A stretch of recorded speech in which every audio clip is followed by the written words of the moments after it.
2:30 in the PM, the time allocated for the Senate plenary sitting this afternoon, the 30th day of the month of July, the year 2026. This is the live proceedings of the Senate, brought to you by the Parliamentary Broadcasting Unit. And currently on our screens, that is the procession of the Speaker on the red carpet aisle from the Speaker's office right into the Senate chambers. That is the mess that is ahead of the Speaker. This indicates or signals that the House is about to commence its business. That is the Senator for Bomet, Honorable Hilary Sigei, who sits in the Speaker's panel and will preside over this afternoon sitting. Good afternoon.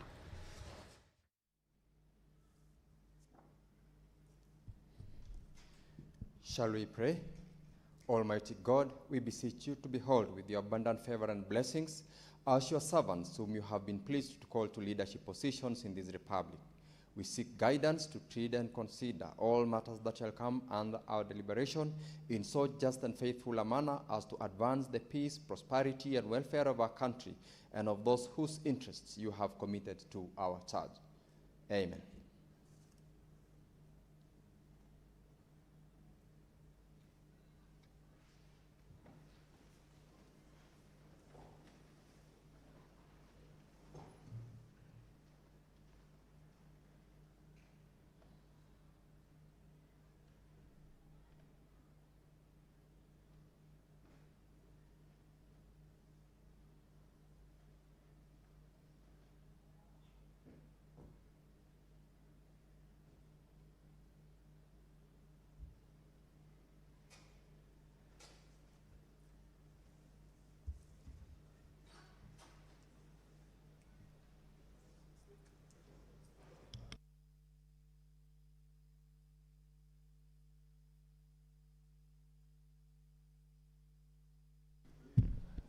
Clerk, do we have quorum?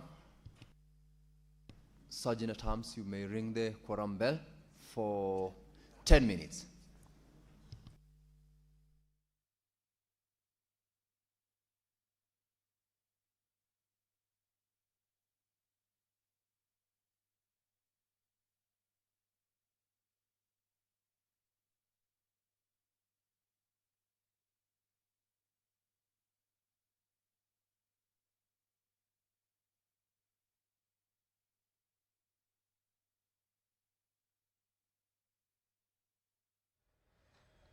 So the prayer has been said and the chair taken. However, there is a quorum hitch, and the Speaker has directed that the quorum bell be rung for 10 minutes to give room to members of the Senate to be able to make their way into the chamber. Remember, this is a Thursday afternoon, and in the morning hours, the members of the Senate were also committed in undertaking other Senate business, that is the committee business.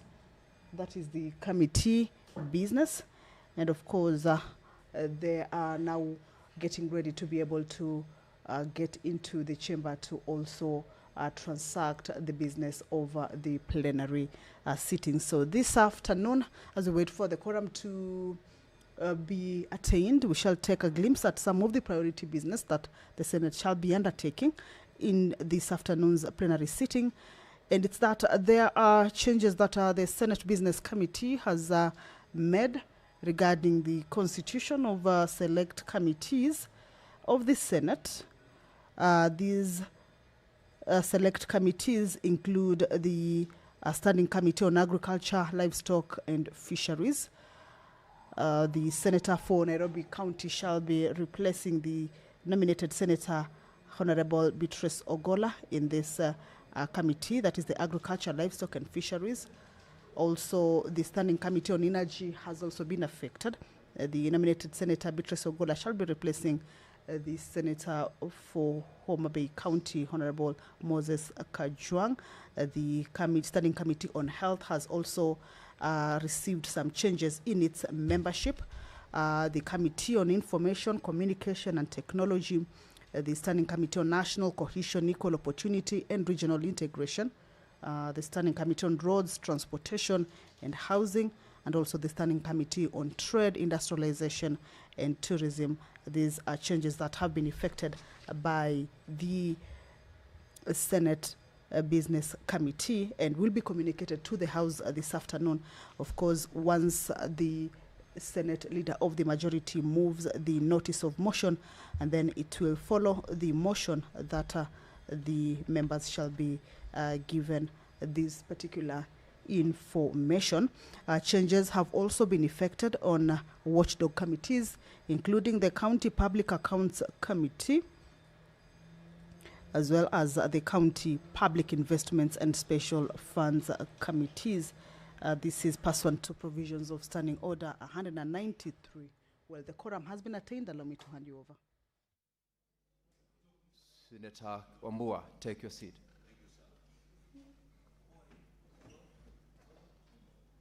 Now, clerk, you may call the first order. Order number 1, administration of oath.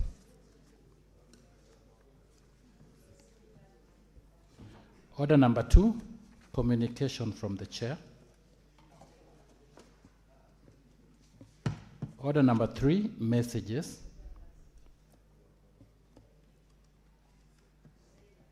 Order number 4, petitions.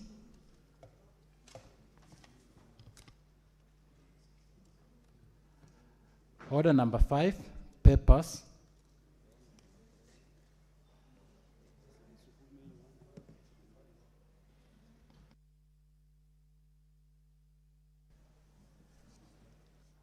Senate Majority Leader.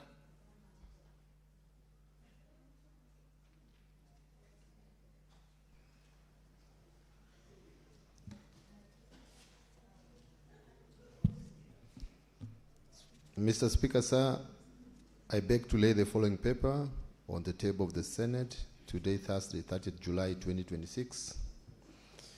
The 23rd edition of biannual report on the status of alcohol and drug abuse control in Kenya by the National Authority for the Campaign Against Alcohol and Drug Abuse, NACADA. I beg to lay. Senator Moses Kajwang.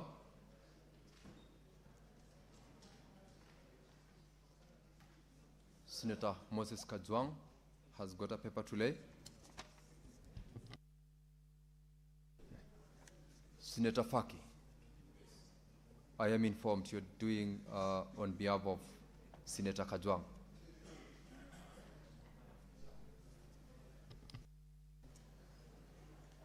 Thank you, Mr. Speaker, sir. Mr. Speaker, sir, I beg to lay the following paper on the table of the Senate today, Thursday, 30th of July, 2026.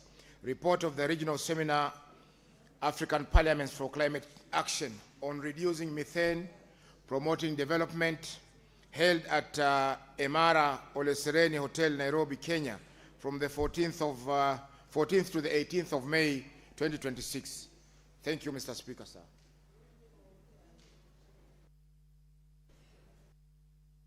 Next one.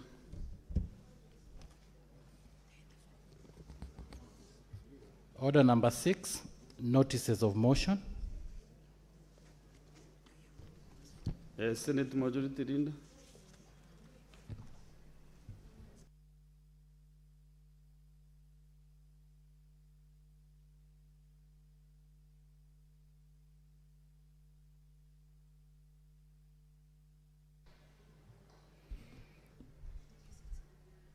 Mr. Speaker, sir, I beg to give notice of the following motion, that notwithstanding the resolution of the Senate on 12 February 2025, 2nd December 2025, and 17 June 2026 on the approval of senators to serve in various select committees of the Senate, A, pursuant to Standing Order 197, 199, 228, and 4th schedule of the Standing Orders, the Senate approves the following senators nominated by the Senate Business to serve in the standing committees of the Senate as follows. 1. Standing Committee on Agriculture, Livestock and Fisheries, Senator Edin Sifuna, CBS MP, to replace Senator Beatrice Ogola MP. 2, Standing Committee on Energy, Senator Beatrice Ogola MP to replace Senator Moses Kajwang CBS MP. 3, Standing Committee on Health, Senator Shakila Abdallah Mohammed MP to replace Senator Joseph Githuku MP.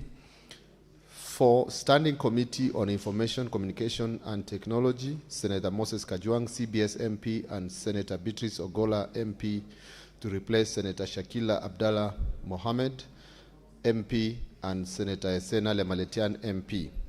5, the Standing Committee on National Cohesion, Equal Opportunities, Regional Integration, Senator Godfrey Othotsi, CBS MP to replace Senator Bietsiengo MP.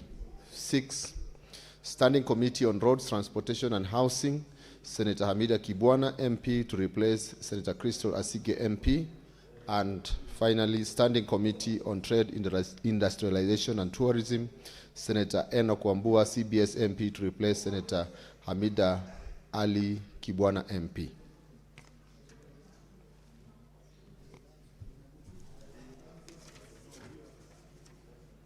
Next is Senator Moses Kajwang.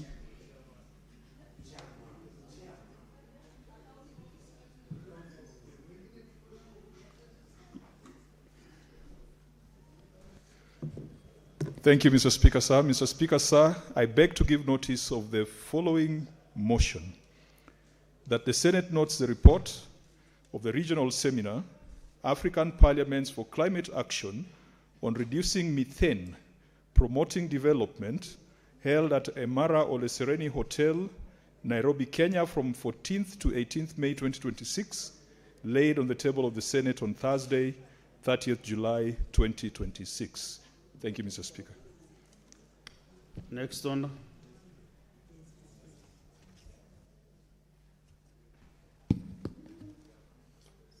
Order number 7, questions and statements. Several statements and standing order 53-1. We start with the Senator for Nairobi City County. But I saw Senator Sifuna here just 1 minute ago. Okay, Senator Esio Kenyuri.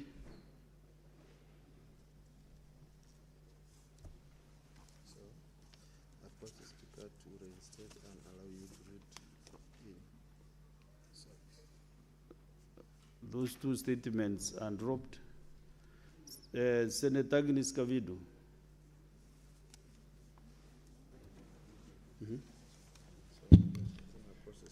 Thank you, Mr. Speaker, for this opportunity to read my statement on irregularities in the payroll of the county government of Machakos. Mr. Speaker, I rise pursuant to Standing Order 53-1 to seek a statement from the Standing Committee of Labor and Social Welfare on a matter of countrywide concerns regarding irregularities identified in the payroll of the county government of Machakos. Mr. Speaker, sir, an audit of the county government's payroll covering the period of from 1st January 2016 to 30th September 2021 revealed several anomalies, including duplicate employee records, shared bank accounts, irregularity payment on salaries and allowances, and officers drawing salaries from both the national and county governments. In the statement, the committee should address the following. 1, the progress of investigations into the anomalies identified in the audit, the number of officers implicated, and the total amount of funds irregularly paid. 2, the administrative, disciplinary, or criminal measures taken against officers involved in those responsible for unauthorized alteration of payroll records. 3, the amount of money recovered from irregular duplicate of unsupported payments and the strategies of recovery outstanding amounts of the outstanding amounts. 4, the extent of implementation of audit recommendations, including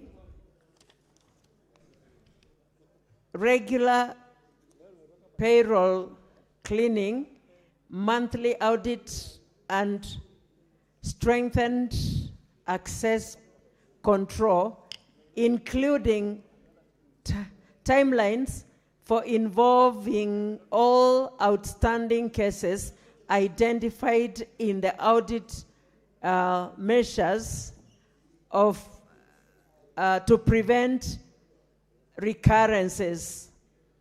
Senator Agnes Kavindu Mudhama, MP, Machakos County. Mr. Speaker, I have 2 statements. Can I read the other one? Thank you, Mr. Speaker. I have another statement on the rising cases of brutal killings and discovery of mutilated bodies in Machakos County. Mr. Speaker, I rise pursuant to Standing Order 52-1 to make a statement on a matter of countrywide concerns regarding the rising cases of brutal killings and discovery of mutilated bodies in Machakos County. Mr. Speaker, sir, the recent months, Machakos County has witnessed a disturbing increase of incidents involving the brutal murder of persons, mutilated of their bodies, and abandoned of their remains in isolated locations. These heinous acts have instilled fear among residents, undermined public confidence in the security agencies, and raised serious concerns about the prevalence of violence crimes in the country. Article 26 of the Constitution guarantees every person the right to life, while Article 28-29 guarantees the rights to human dignity and security of the person, respectively. The continued occurrences of the killings is therefore a grave violation of these constitutional rights and calls for urgent and decisive interventions by the relevant security agencies. Mr. Speaker, the latest incident occurred on the 17th of July 2026 when mutilated human remains were discovered near Mukengesia River in Mukengesia Village, Kithioko Sub-County, Masinga, Kithioko Sub-Location, Masinga Sub-County. The remains were recovered by officers from the National Police Service and Directorate of Criminal Investigations and transferred to the Machakos Level 5 Hospital mortuary for identification and post-mortem examination. This incident has highlighted anxiety among residents and reinforced concerns concerning the apparent rise in brutal killings and the dumping of human remains in different parts of this country. Mr. Speaker, sir, I strongly condemn these barbaric acts which have no place in the society founded on the rule of law and respect for human life and dignity. I call upon the Inspector General of Police, the Directorate of Criminal Investigations, and other relevant government agencies to expedite investigations into those incidences, identify and prosecute the perpetrators, and strengthen security and surveillance measures to prevent further loss of lives. I further urge members of the public to remain vigilant and cooperate with the security agencies by providing any information that may assist in identifying the victims and bringing those responsible to justice. Thank you, Mr. Speaker. Senator Agnes Kavindu Mudhama, the Senator, Machakos County. Senator James Murango.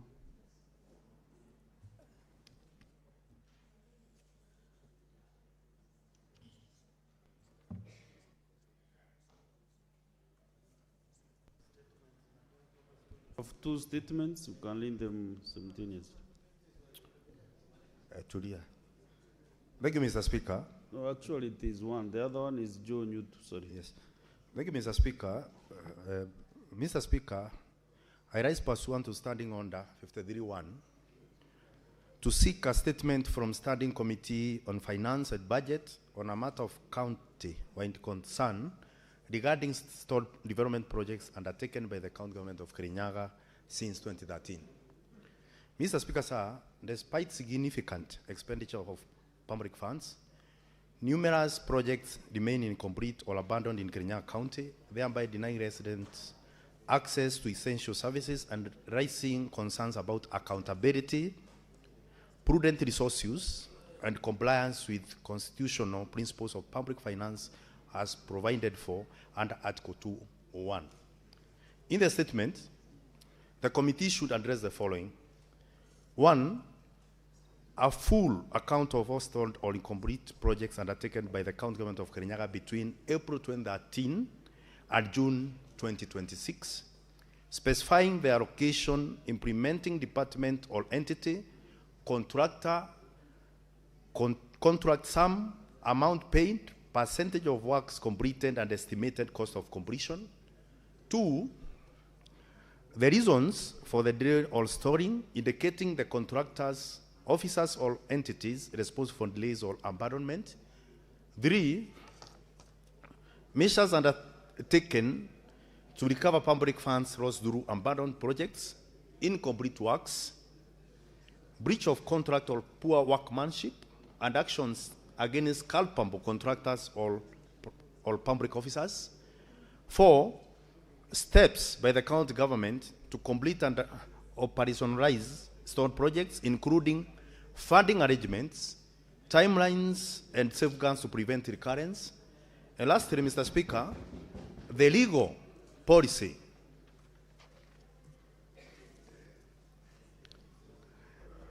Mr. Speaker, the legal policy and administrative measures in place to ensure that county governments give priority to the completion of ongoing projects and prevent the accumulation of stored projects. Thank you, Mr. Speaker.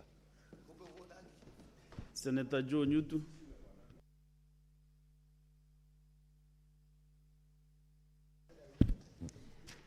Thank you, Mr. Speaker. Sir, I raise pursuant to Standing Order 53.1 to seek a statement from the Standing Committee on Lands, Environment and Natural Resources on an issue of national concern regarding the ongoing tree harvesting activities within the Aberdare Forest ecosystem. Mr. Speaker, sir, the Aberdare Forest, one of Kenya's vital water towers, provides critical ecological services, and supports millions of livelihoods. However, extensive harvesting along the Mangu, Kamai, and Gatanga-Jabine corridors, including reports of non-mature trees being felled, raises grave concerns about sustainability, compliance with Forest Conservation and Management Act 2016, and the absence of visible reforestation efforts. In the statement, the committee should address the following. 1, a comprehensive report on recent activities, including specific locations, acreage, volume of timber, and the criteria used by the Kenya Forest Service to justify harvesting of non-mature trees. 2, details of all the companies, contractors, or license holders authorized to harvest and the specific conditions attached to these authorizations.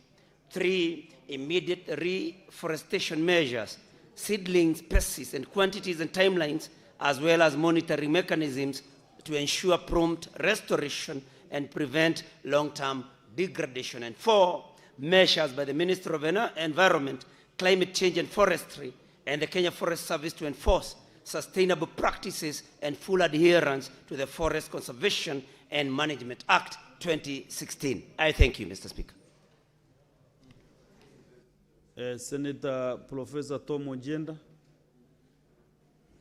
That statement is dropped. Senator Mohamed Chute.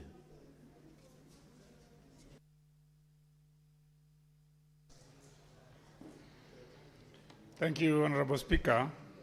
Honorable Speaker, I'm requesting for a statement on the inclusion of the Uran-Goda Lataka section of the ongoing construction of the Sololo Anona Golole Uran-Goda Road. So, Speaker, sir, I rise pursuant to Standing Order 53-1 to seek a statement from the Standing Committee on Roads, Transportation and Housing on a matter of county-wide concern regarding the exclusion of approximately 4-kilometer Uran-Goda Lataka section from the ongoing construction of the Sololo Anona Galole Road in Sololo sub-county of Marsabit County. In the statement, Honorable Speaker, the committee should address the following. Number 1, the reason and criteria that inform the exclusion of the 4-kilometer Uran-Goda Lataka section from the ongoing construction works in Sololo. Number 2, the budgetary, contractual, technical, or planning consideration behind the exclusion. And number 2, the estimate cost of construction and whether there are plans to revise the project scope to include that section. Number 3, Honorable Speaker, measures by the Ministry of Roads and Transport and the relevant road agencies to ensure construction of that section, including expected commencement and completion timelines. Honorable Speaker, finally, the broader safeguards in place to prevent similar exclusion in future road projects and to guarantee equitable infrastructure development across all regions. Thank you, Honorable Speaker. Senator Lelegwe. Lutubesi.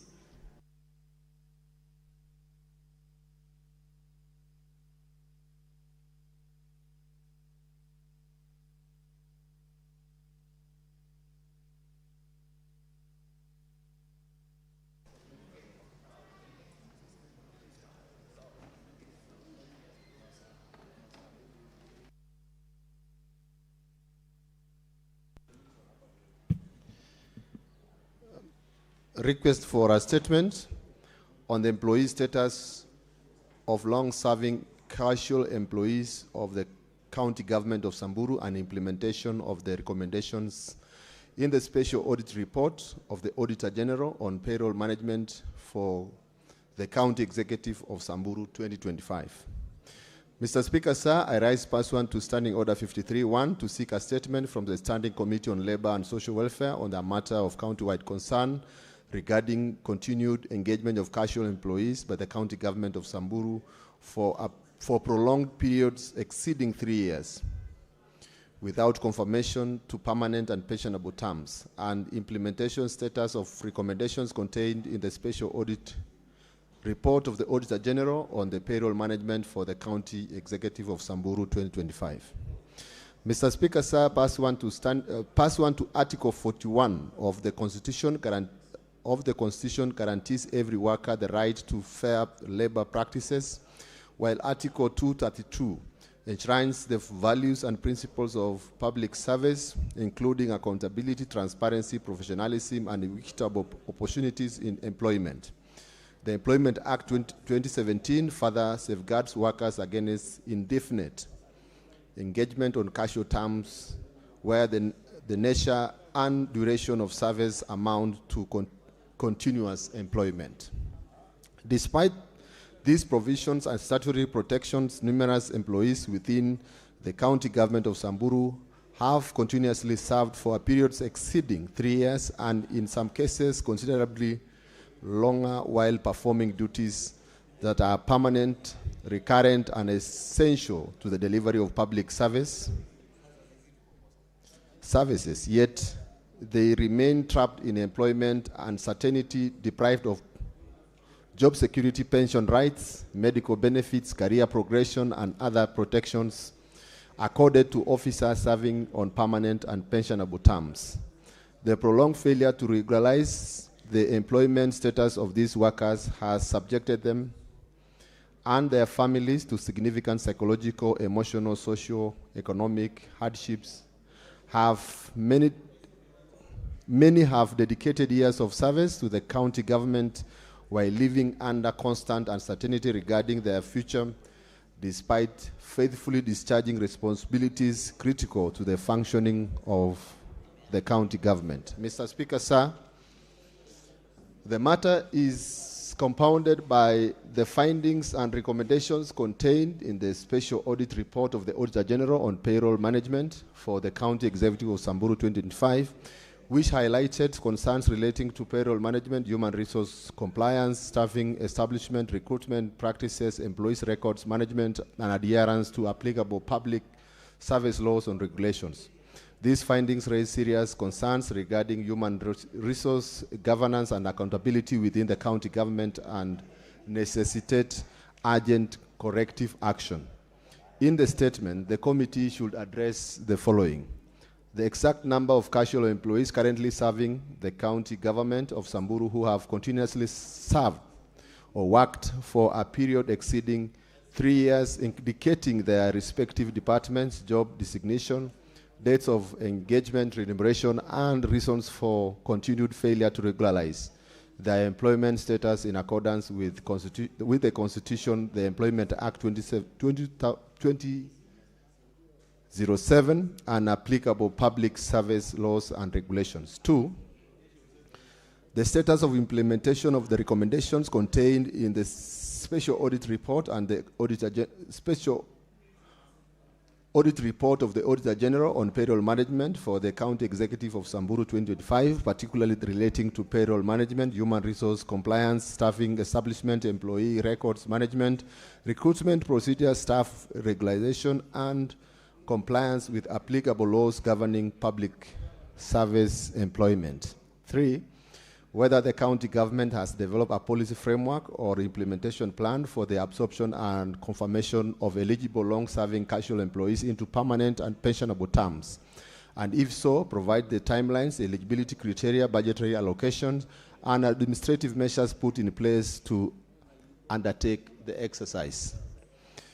4, measures being taken to address the adverse psychological, emotional, social, and economic effects occasioned by the prolonged casual employment, including the denial of job security, pension benefits, medical cover, career progression opportunities, and other employment rights guaranteed under the Constitution and labor laws. Finally, 5, the total number of officers identified in the special audit report as requiring regularization, payroll clearing, corrective administrative action, or compliance interventions, the progress made in implementing the audit recommendations, and the timelines within which the county government intends to fully implement the recommendations and conclusively resolve the plight of affected employees. Thank you, Mr. Speaker. Senator Mazayo, Minority Leader.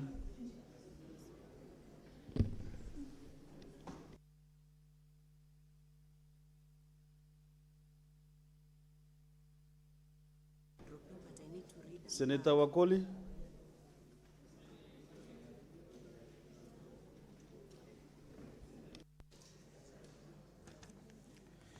Thank you, Honorable Speaker.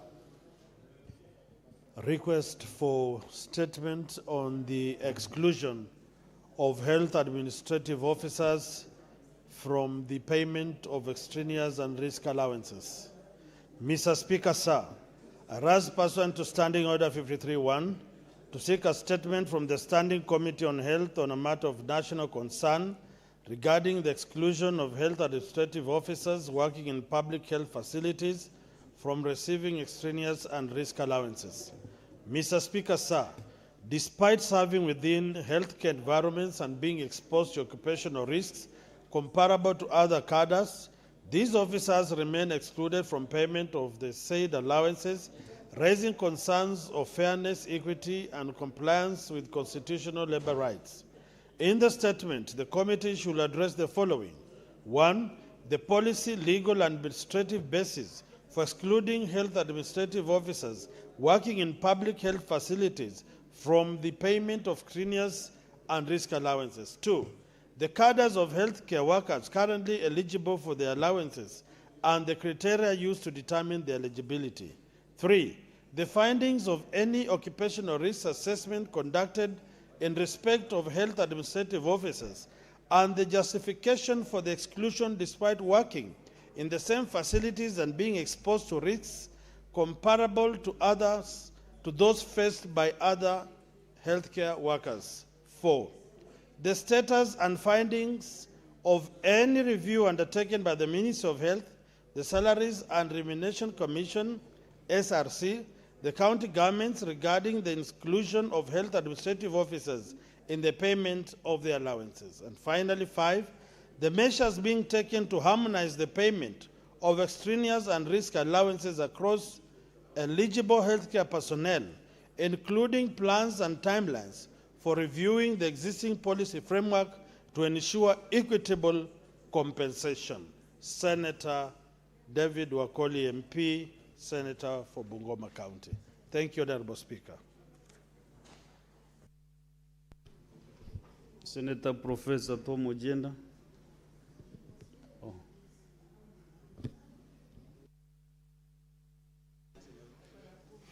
Thank you, Mr. Speaker. I have a statement under Standing Order 53 on the rising number of unemployed university and college graduates in Kisumu County. Mr. Speaker, I rise pursuant to Standing Order 53.1 to seek a statement from the Standing Committee on Labor and Social Welfare on a matter of countrywide concern regarding the increasing number of university and college graduates entering the labor market in Kisumu County without corresponding employment opportunities. Mr. Speaker, sir, while access to higher education has expanded, many graduates face limited prospects for jobs, entrepreneurship, and meaningful economic participation. This, Mr. Speaker, has created a growing population of skilled but unemployed youth, raising concerns about social stability, economic productivity, and the realization of constitutional rights under Article 43 on social and economic security. In the statement, Mr. Speaker, the committee should address the following. 1, the number of graduates entering the labor market annually over the last 5 years, disaggregated by level of qualification, field of study, and employment status. 2, measures taken by the county government, national government agencies, and the private sector to support employability, innovation, and enterprise development, as well as to expand opportunities through jobs, internships, apprenticeships, and entrepreneurship. 3, whether the county government has assessed the alignment between university and college programs with labor demands in key sectors such as agriculture, manufacturing, technology, trade, and services. And lastly, Mr. Speaker, concrete steps and timelines to bridge the gap between rising graduation rates and available economic opportunities. Thank you, Mr. Speaker.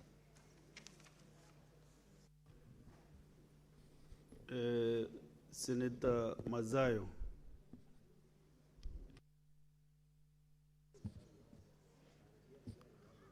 Asante mstahiki Spika. Mstahiki Spika, nataka kusoma taarifa hii kuhusu ukosefu wa huduma za mahakama kwa wakaazi wa Bamba katika kaunti ya Kilifi. Mheshimiwa Spika, nasimama kwa kanuni za kudumu kipengele cha 53 sheria ya kwanza ya hizi kanuni zetu za Seneti, kuomba kauli kutoka kwa kamati ya haki, masuala ya kisheria na haki za kibinadamu kuhusu ukosefu wa mahakama ya hakimu katika wadi ya Bamba, eneo bunge la Ganze, kaunti ya Kilifi. Mstahiki Spika, licha ya kwamba Bamba huwa ni eneo kubwa lenye idadi kubwa ya wakaazi walio na mahitaji ya huduma ya mahakama, wananchi wanalalamika kusafiri umbali ama urefu hadi Kilifi, Malindi, Kaloleni au Mariakani ili kupata huduma hizo za mahakama. Jambo hili linasababisha kuongezeka kwa gharama, kucheleweshwa kwa haki na kuwakatishia tamaa waathiriwa wa uhalifu kuripoti matukio au kufuatilia kesi zao. Bwana Spika, katika kauli hiyo, kamati zizingatie yafuatayo. Ya kwanza, sababu zinazofanya wadi ya Bamba kukosa mahakama ya hakimu licha ya idadi kubwa ya wakaazi na mahitaji ya huduma za mahakama. Ya pili, ikiwa idara ya mahakama imefanya tathmini ya uwezekano wa kuanzisha mahakama ya hakimu Bamba, matokeo ya tathmini hiyo ya mazungumzo na serikali ya kaunti ya Kilifi kuhusu utoaji wa ardhi au miundombinu ya kujenga mahakama ama mipangilio ambayo imefanywa ili kuweza kujenga mahakama ya sheria. Namba 3, hatua zinazochukuliwa kwa sasa kuhakikisha wakaazi wanapata huduma kwa urahisi na kwa wakati, ikiwepo matumizi ya mahakama za kutembea, mahakama za kuzunguka ama za mzunguko au huduma za mitandao ili kupunguza gharama ya kusafiri na changamoto zinazowakabili wananchi wanaoishi sehemu za Bamba ndani ya kaunti ya Kilifi. Namba 4, kamati ichunguze ikiwa kuna mipango au kujenga mahakama ya hakimu Bamba, ieleze muda wa utekelezaji, fedha zitakazotengwa na hatua zilizofikiwa kufikia sasa. Mwisho, kamati hiyo pia izingatie mikakati ya muda kuna muda gani ama muda mrefu ya kuboresha upatikanaji wa huduma za mahakama Bamba na maeneo mengine yenye changamoto kama hizo katika kaunti ya Kilifi. Asante mstahiki Spika. Senator Andy Okech.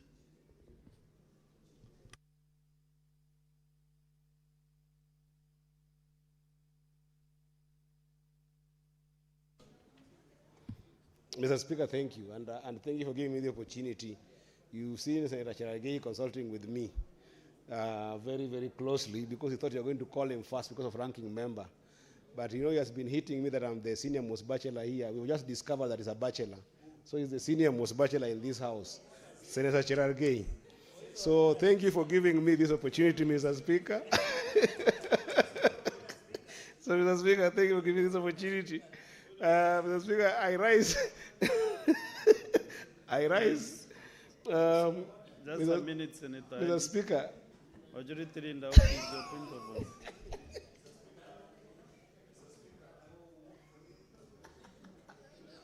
Mr. Speaker, you know, the records of this House remain in perpetuity. Even in the year 2126, 100 years from today, it is possible, if Jesus Christ will not have come back, to find out what was said in the House of Parliament on such and such a day. It will be so dangerous, Mr. Speaker, if the records reflect that the senior elder from Nandi, a man whose family I know very well, unless that status has changed, is recorded as a bachelor in this House, Mr. Speaker. Mr. Speaker, could you please order that those utterances are withdrawn?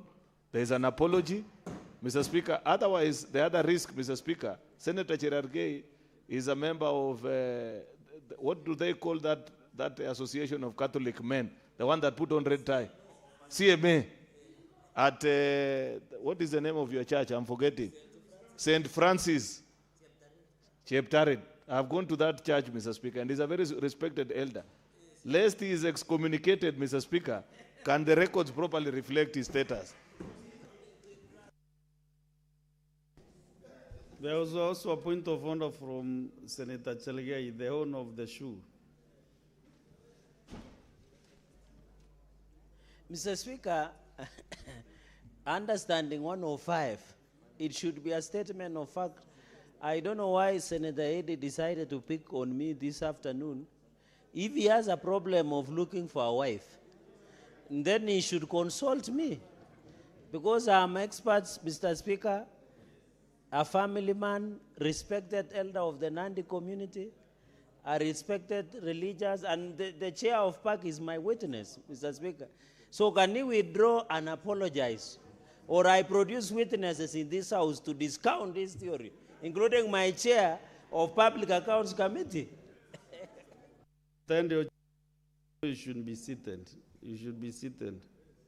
I'm not yet done with you because I think you touched some live wire. Yes, Senator Kongo Mugen. Mr. Speaker, so that we put this matter to rest, I've also been a guest for Senator Cherargei. The last time I was there to bury his grandmother, I saw elders introduce him as a young man. And they did tell us when we visited that they were earnestly looking for a wife for Cherargei.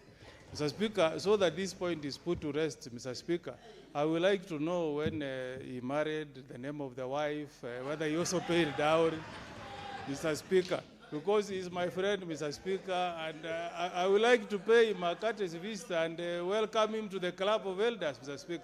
Can he clarify to the House when the ceremonies were done and the name of the wife, Mr. Speaker? Honorable Senators, I think the other young elder from Kericho, is aware that Senator Cherargei is a married man with a family.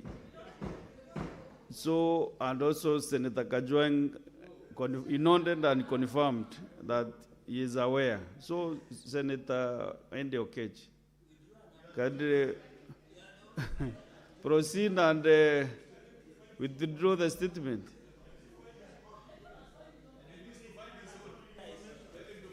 Mr. Speaker, in this house there's tradition that if you say any statement that is not statement of fact, you substantiate. So I think that, Mr. Speaker, I wish to substantiate partly and then to give you another chance to substantiate fully. Number one, Mr. Speaker, because Senator Cherargei is a faithful of the Catholic Church, if there is any matrimony he did, that he did must be public. And number two, Mr. Speaker, you have seen, wait, I haven't finished, you'll come. Mr. Speaker, you have seen when the defender, the Kalenjin Jurinjeke in this house, called Senator Cheriot, Mr. Speaker, when he was defending Senator Cherargei, you could see a ring on his finger. When my brother, Senator Mugeni, was defending Senator Cherargei, you could see a ring on his finger. If you look at the finger of Cherargei and my ring, they are the same, Mr. Speaker. Senator Endokech, there are different types of marriages. Mr. Speaker, I was coming to that. Aware. So either you withdraw that, because the member requested that you must withdraw, Mr. Speaker, so that we can make progress. Mr. Speaker, I will substantiate if you give me a time next time, because I don't want it to be an issue. But I am appreciating him for being a senior bachelor. I want you to go the route of withdrawing because I don't want to put the family of Senator Cherargei into this dispute. It will be fair. Mr. Speaker, Mr. Speaker, that would be utterly out of sympathy for him, but not out of our regulations. So I will withdraw out of sympathy, but not out of regulations for Senator Cherargei. Proceed and conclude. Thank you, Mr. Speaker. Mr. Speaker, this is a request of statement on the pollution of rivers Kuja and River Migori due to gold mining in Migori County. Mr. Speaker, sir, I rise pursuant to Standing Order number 53-1 to seek a statement from the Standing Committee on Land, Environment, and Natural Resources on a matter of county-wide concern regarding the degradation and pollution of rivers Kuja and River Migori arising from artisanal and large-scale gold mining activities in Migori County. Mr. Speaker, sir, these rivers are vital for the domestic use, irrigation, fishing, livestock, and livelihoods, yet mine waste, tailings, and chemical pollution continue to threaten water quality, ecosystems, public health, and socioeconomic well-being of the residents.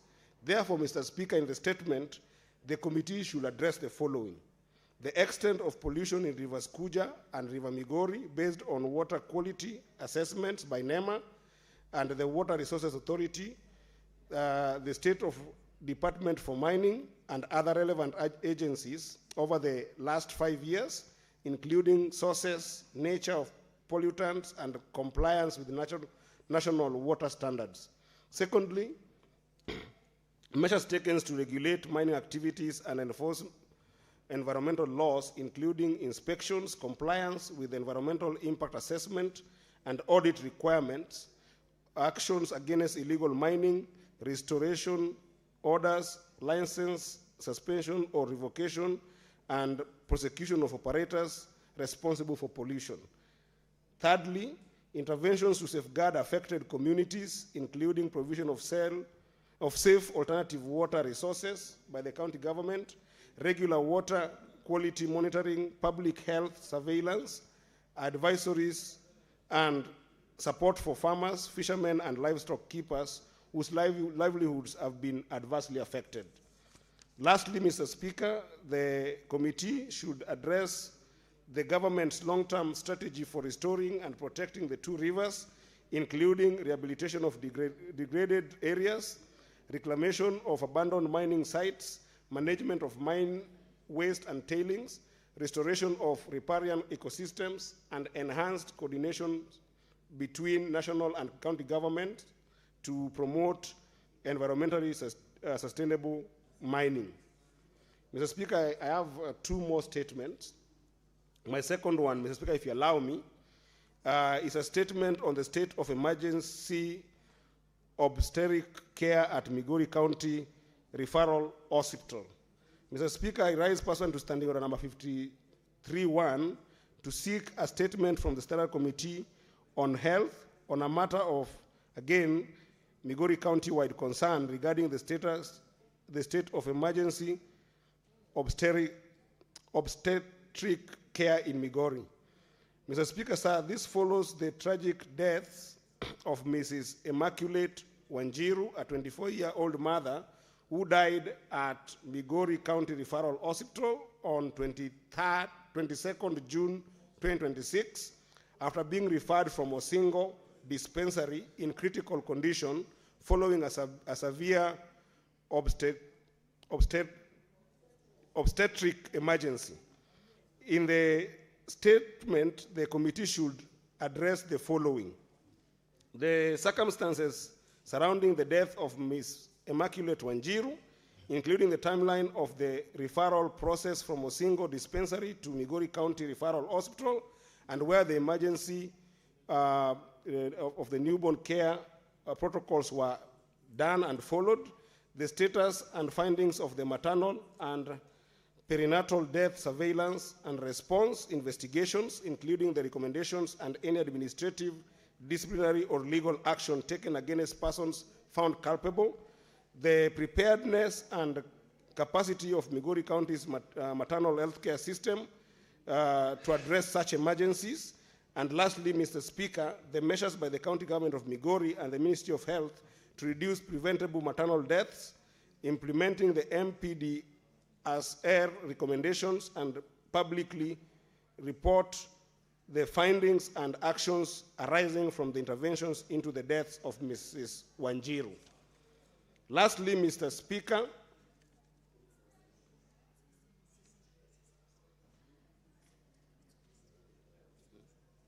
actually, Mr. Speaker, this one I'd actually read. I don't know why it has been approved again. So I'll leave it at that. Actually, you had those two statements which you have read. Thank you. Senator S. Okenyuri.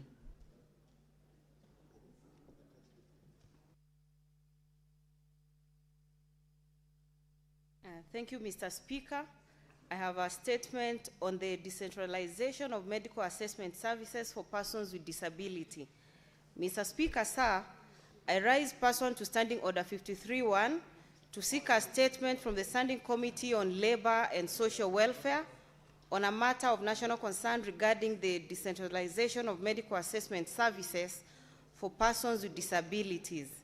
Mr. Speaker, sir, despite digitization of the application process, the mandatory requirement for medical assessment report from designated health facilities remain a major obstacle, particularly for PWDs in rural areas and those with severe physical disabilities.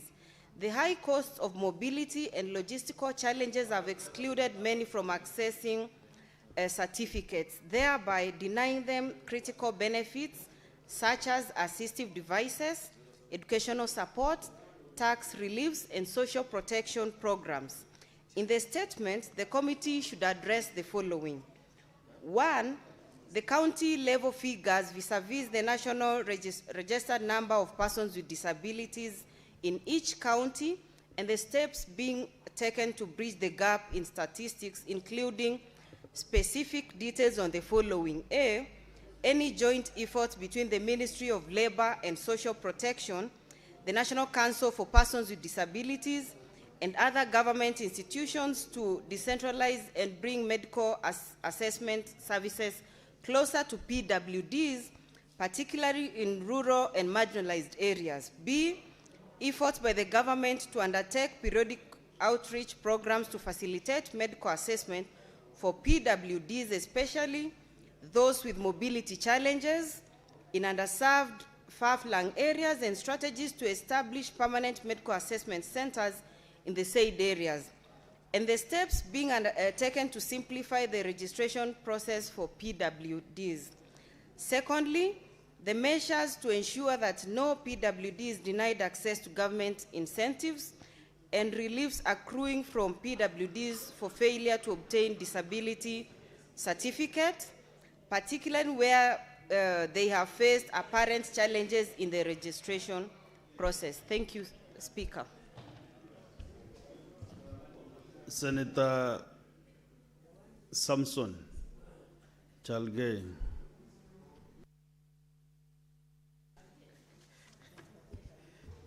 Mr. Speaker, I don't know why the senior bachelor is sitting next to Senator Ogola. Mr. Speaker, let me read my statements. There are two. One, and Senator Ogola is happily married. The Senate request for statement on the employment terms of long-serving contract nurses at Madari National Teaching and Referral Hospital. Mr. Speaker, sir, I raise pursuant to Standing Order 53.1 to seek a statement from the Standing Committee on Labor and Social Welfare on a matter of national concern regarding the employment terms of long-serving contract nurses at Madari National Teaching and Referral Hospital. Mr. Speaker, sir, the Ministry of Health has over the years engaged nurses on contractual terms to support the delivery of specialized mental health care at Madari National Teaching and Referral Hospital. However, representations by affected nurses indicate that a number of them have remained on successive 3-month contracts since June 2021, despite performing duties of permanent and continuous nature alongside permanent and pensionable nurses, with concern also being raised regarding disparities in remuneration, Mr. Speaker, and salaries. Mr. Speaker, in the statement, the committee should address the following: the number of nurses serving on contract at Madari National Teaching and Referral Hospital, the duration and terms of their respective engagements, and the reasons for retaining them on successive short-term contracts. Number two, a comparison of remuneration, risk allowances, extraneous allowances, other benefits between contract nurses and those on permanent and pensionable terms with justification for any disparities. Mr. Speaker, number three, the policy and criteria governing the absorption of long-serving contract nurses into permanent and pensionable employment, including recognition of their years of service for purposes of career progression and other employment benefits. And finally, Mr. Speaker, the compliance of the current contractual arrangements with the Constitution, the Employment Act of 2007, the Labor Relations Act of 2007, and other applicable laws, including the measures to address identified gaps while protecting nurses from intimidation or victimization. Finally, Mr. Speaker, on this statement, the measures by the Ministry of Health, the Public Service Commission, the Salaries and Remuneration Commission, and other relevant agencies to resolve the employment concerns and establish a sustainable employment framework for long-serving contract healthcare workers in a national referral hospital. Mr. Speaker, on my final statement, request for a statement on the persistent water shortage in Wajir County. I rise pursuant to Standing Order 53.1 to seek a statement from the Standing Committee on Labor, Environment and Natural Resources on a matter of county-wide concern regarding the persistent water shortage affecting the residents of Wajir. Mr. Speaker, sir, Article 43(1)(d) of the Constitution of Kenya guarantees every person right to clean and safe water in adequate quantities. Despite this guarantee, the residents of Wajir County continue to face persistent water shortages, leaving many households without reliable access to clean water and exposing them to serious health and economic and social challenges. The crisis has disrupted livelihoods and raised concerns about adequacy of emergency intervention, sustainability of existing water supply systems, and accountability in the use of public resources allocated to the water sector. In the statement, the committee should address the following: the extent of water shortage in Wajir County, including the number of affected households, the most affected sub-counties, wards, and villages, and the underlying causes of crisis. Number three, Mr. Speaker, the immediate intervention by the national and county governments to provide affected residents with clean and reliable water, and the long-term measures to ensure sustainable water access, including development and rehabilitation of water infrastructure, groundwater development, water harvesting, and climate-resilient water supply systems. Mr. Speaker, number four, the measures to mitigate by both the county and national government the humanitarian, health, socio-economic impact of water shortage, particularly on women, children, older persons, and persons living with disabilities. Mr. Speaker, the funds, number four, The funds allocated and expended by the national and county governments on water supply and infrastructure projects in Wajir County over the last 5 financial years, 2021, 2022, up to 2025, 2026 by both the county and national government. The implementation status of each project and the measures taken to ensure transparency, accountability, and proper utilization of public funds, including any audits, investigations, or corrective actions being undertaken. Mr. Speaker, and finally, the mechanisms established to strengthen coordination between the national and county government of Wajir in the planning, financing, and implementation of water projects to prevent the recurrence of water shortages in the area. I thank you, Mr. Speaker, sir. Yes, Majority Leader.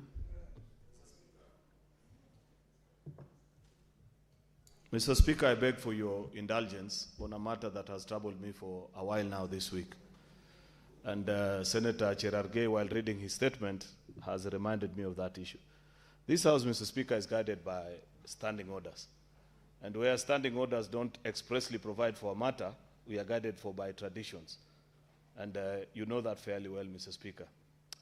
It is a tradition of this House, Mr. Speaker, that matters of a particular county are left to the elected senator of that particular county.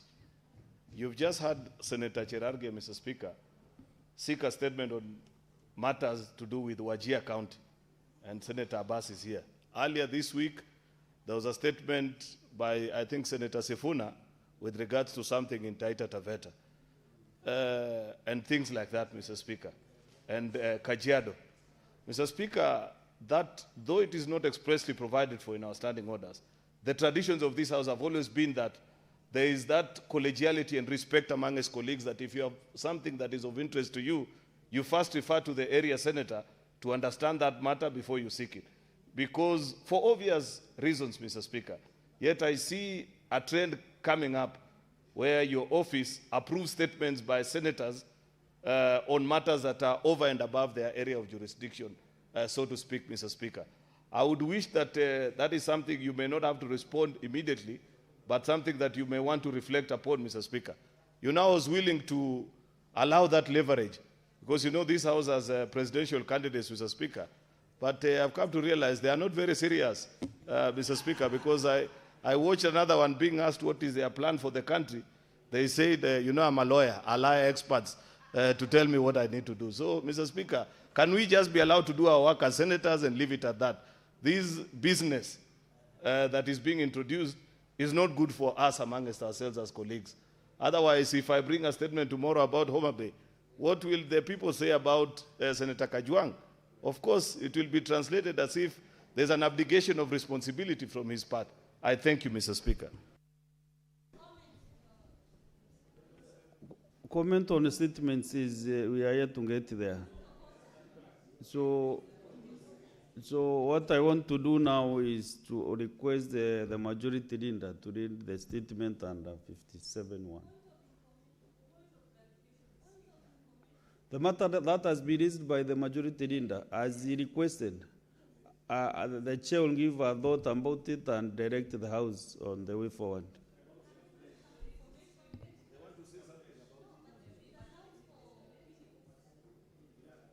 Can you read the statement and then I decide what to do? The jury check has decided, so members, you And Mr. Speaker, my comments do not in any way mean that our colleagues who are nominated, they understand their constituency, Mr. Speaker. You present a statement, you represent Kenya, so you can. Majority leader.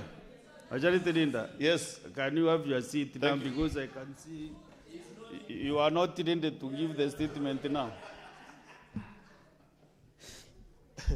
Okay, honorable senators, I want to make these two communications.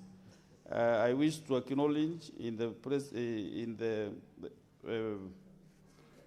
public gallery presence of the four elders and members of the PCEA Church in Nyeri County on invitation of the Senator for Nyeri County. They are seated in the public gallery. On behalf of the Senate and on my own behalf, I welcome them and wish them a fruitful visit to the Senate. Let me read also this one. This is a visiting delegation of committee members from Kideno Housing Cooperative Society Limited from Meru County. I would like to acknowledge the presence of a visiting delegation of committee members of Kideno Cooperative Society Limited from Meru County, who are seated in the public gallery. The delegation is visiting the Senate for an academic exposition, also to learn maybe the working of the Senate.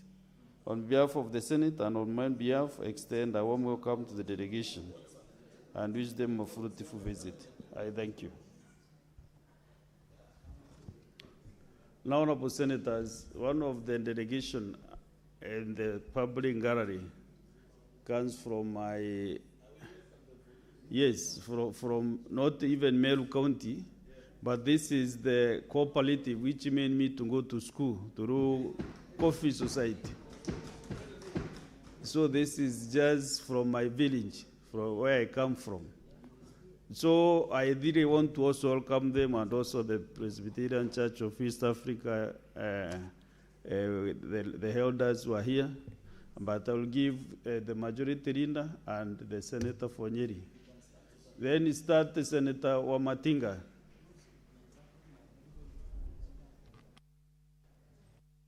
Asante sana mstahiki Spika. Siku ya leo nina furaha tele kwa sababu nawakaribisha washirika kanisa ambalo nanisoma, Women Guild. Mstahiki Spika, safari hii tulipanga na washirika wa Women's Guild kutoka Monyo Parish wakati nilikuwa nimeenda kwa siku yao ya kusherehekea siku ya Women Guild, na nikawaahidi nitawaleta hapa jumba la Seneti ndipo waweze kuona vile sisi tunaendesha biashara ya miswada na kuwakilisha Wakenya na sana sana kutetea ugatuzi. Ningeomba nichukue fursa hii kuwakaribisha hapa, na nadhani watapakarudi nyumbani, mstahiki Spika, wataenda kueleza yule seneta ambaye walimchagua anawakilisha vilivyo hapa Seneti, na tunaendelea kutetea ugatuzi, na niwatakie wanaporudi nyumbani safari njema. Asante sana mstahiki Spika kwa kunipa nafasi. So under 1 minute, Senator Murango, I know you are passionate on coffee. Under 1 minute, kindly. Asante sana mstahiki Spika. Kwanza ningetaka kuwakaribisha wanachama chama cha ushirika cha Kideno. Na kwanza niwapongeze pia kwa sababu uzao la kahawa ni muhimu sana katika nchi hii. Na mumeweza kutoa seneta ambaye anatuongoza hapa Spika, na ambaye ni mwelendi na ako na tajriba ya juu. Niseme ya kwamba bunge la Seneti ilipitisha sheria muhimu sana ya kahawa ambayo iliwekwa sahihi na Rais wa Kenya, ambayo itasaidia sana wanaolima kahawa kuhakikisha kwamba hawatumii vibaya na wakiritimba ambao maingilia kahawa. Kwa hivyo ningemwomba mnapoenda nyumbani mjue ya kwamba sehemu mnayoshikilia katika vyama vya ushirika ni muhimu sana kwa Kenya nzima hii. Asante sana mstahiki Speaker. Yes, Senate Majority Leader.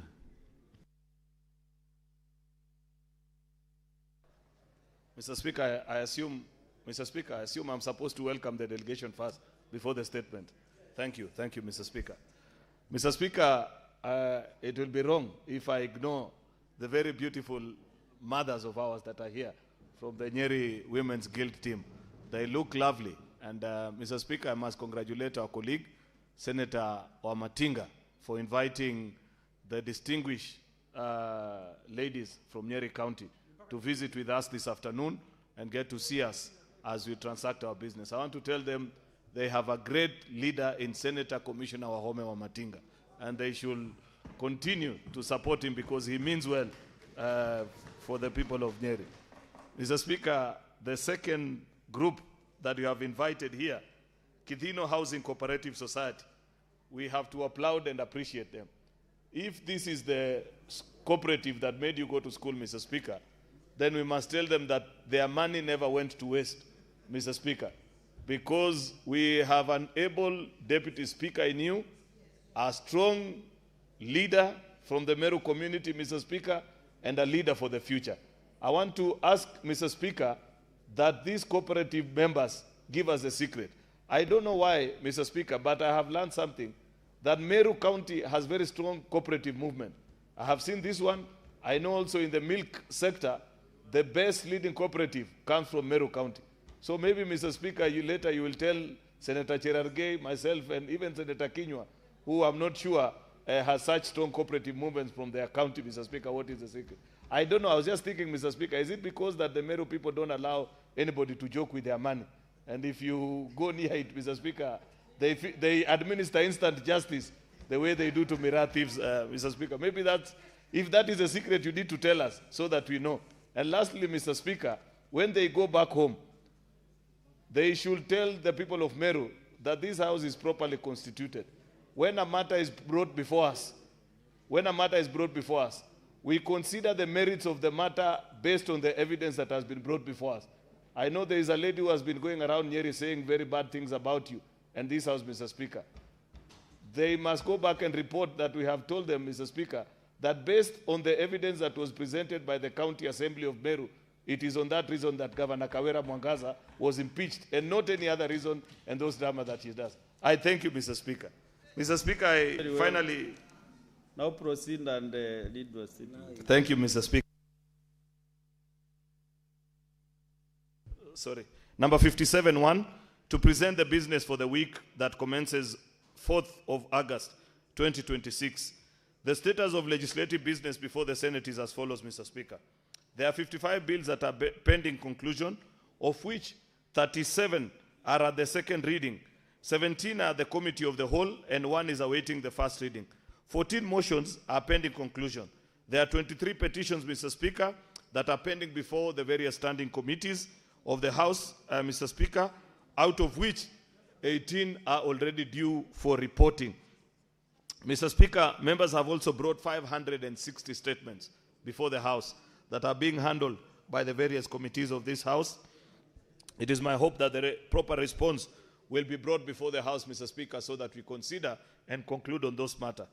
At the sitting of the Senate on Tuesday, the 4th of August, the tentative business for the day will include business that we will not have concluded on today's order paper, as well as business that is indicated in the order paper of that particular day. The tentative business for Wednesday, 5th of August 2026, will include questions to the Cabinet Secretaries as approved by the SBC, as well as motions. The questions include questions to the Ministry of Agriculture, Ministry of Lands, Ministry of Mining, and Mr. Speaker, yesterday you directed that the Cabinet Secretary for ICT appears next week as well on Wednesday the 5th to respond to the statement they were supposed to respond to yesterday when they requested that it be varied by 1 more week. The tentative business for the afternoon sitting on Wednesday, 5th August, will also include business that will not have been concluded on Tuesday. There are various bills, including the AFA bill, the County Government's Amendment, Kenya Health Product Technology, Mr. Speaker, as well as many other bills. We have motions that are before us, and I'd wish to urge the members that are sponsoring those particular motions, Mr. Speaker, to avail themselves in the House for considerations of those bills and motions so that we conclude. It is important, Mr. Speaker, that the honorable senators to recall that the Senate is scheduled to proceed on a month-long recess at the rise of the House next week on Thursday, 6th of August 2026, in accordance with our calendar. I therefore once again want to urge honorable members to be available in the House at least for the 3 days next week so that we can conclude as much business as possible before we proceed for the long recess, Mr. Speaker, to attend to the more pressing needs, Mr. Speaker, of our constituents. Mr. Speaker, I thank you and do hereby lay the statement. I thank you.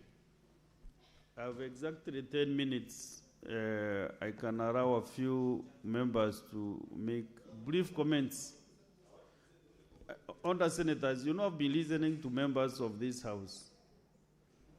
You know, when you are giving a comment on a statement, you are not supporting the statement, but giving a comment, which you can do within 2 minutes. But the members are taking 5-10 minutes to give their comments. I support, which is not the case. You just give a comment on that statement. So I want to give a few members.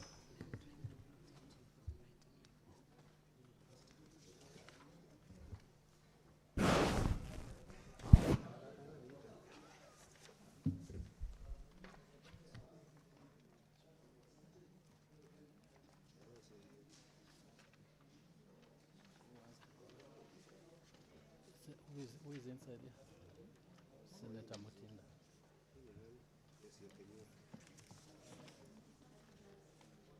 Senator Mutinda,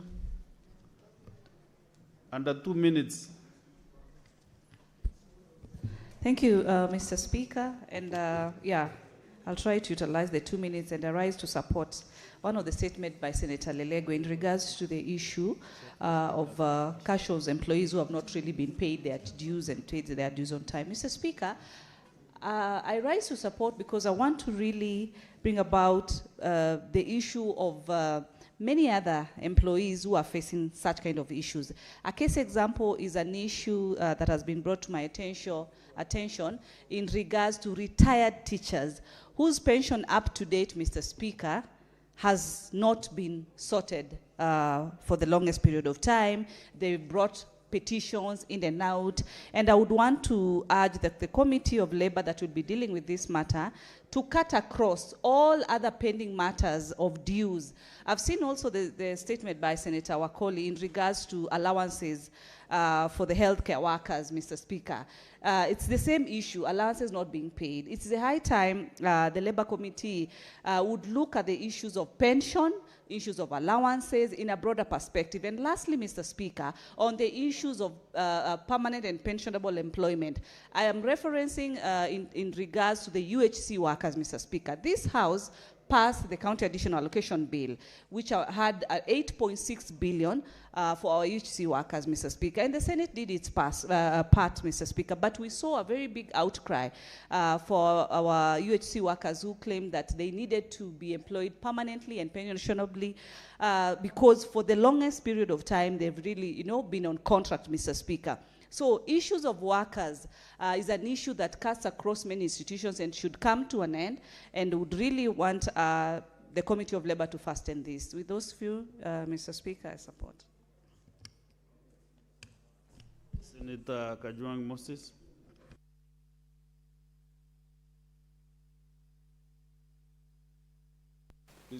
Mr. Speaker, the statement request by Senator Professor Jenda, in my view, is what needs to concern this nation.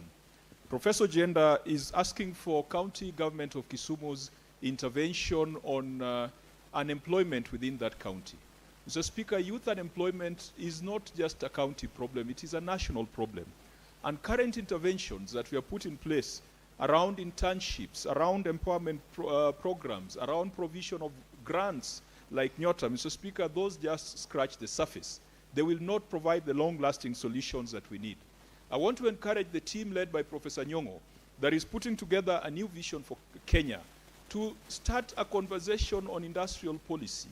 And we ask ourselves as a country, what is it that we want to achieve economically and socially for our people? Mr. Speaker, our new vision must be a private sector-led growth strategy. The government, both national and county, can employ just about 1 million or 1.5 million people. What happens to the rest of the citizens? Mr. Speaker, small and medium enterprises must be empowered. And when we talk about private sector, we are not talking about the big banks, Equity, KCB, etc. We are talking about the small players who are able to create employment opportunities for people. How India grew, how India industrialized, using the small and medium enterprises. Mr. Speaker, government cannot be an employer. Government can only be an enabler. Government can only provide the environment for enterprises to thrive, and as they thrive, they can create employment opportunities. Mr. Speaker, what businesses are complaining about in this economy is uncertainty. We had a fish processing plant in Koguna Beach in Homa Bay County. Mr. Speaker, it was the only fish processor on the Homa Bay side of Lake Victoria. They shut down due to uncertainties related to taxes and tariffs that keep changing every day. They shut down due to high energy prices. They shut down due to a dilapidated infrastructure, which made it more expensive for them to get goods to the market.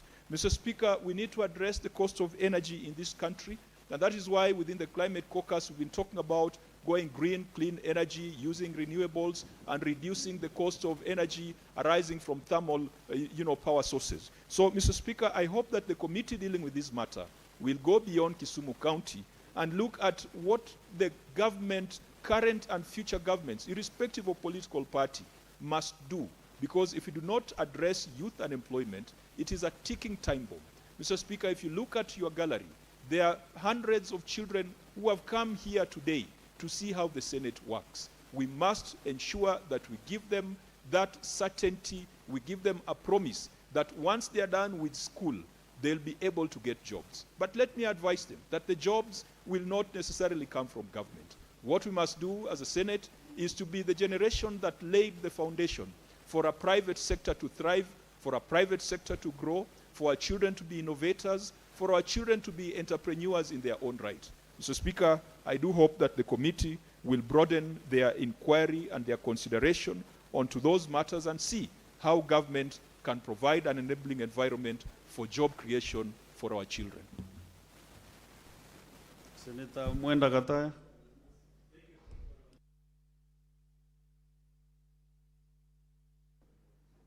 Thank you, Honorable Speaker. Honorable Speaker, I want to comment on the statement by Senator Professor Senior Counsel Tom Ojenda on the level of unemployment in this country, Honorable Speaker. Honorable Speaker, this statement is not confined in Kisumu. It's a national disaster, Honorable Speaker.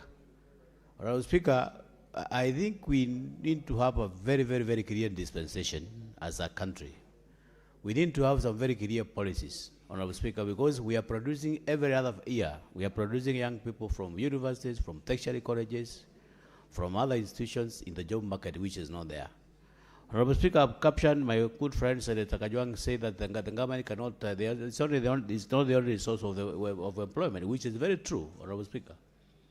We need to encourage very good systems where we are supposed to have a good atmosphere for investors. We need, Honorable Speaker, to create some policies where we are supposed to take factories and industries to rural areas so that those boys and girls can be absorbed, Honorable Speaker. Honorable Speaker, yesterday we were discussing something about Gunism.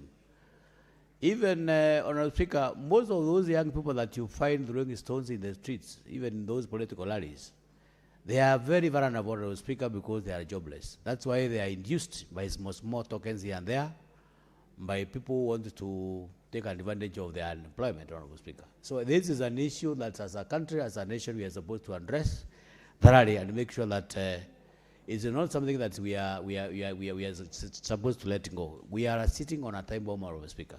I think this is an issue that we are supposed to discuss on a very, very serious platform, and I hope the government is going to address those issues and to make sure that our young people and young girls who are graduating from various colleges, tertiary colleges, major universities, and so many people who have dropped off of school get their formal employment and earn a living. Honorable Speaker, that's a statement that cuts across counties, and I'm very sure that the government must be on top of things to make sure that our young people get jobs. Thank you.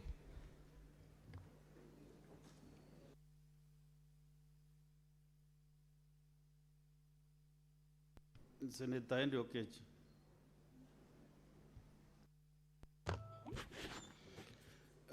Mr. Speaker, I want to support the statement by the good senator from Kisii, Senator Ezio Kenyuri, on the decentralization of medical assessment services for persons with disability.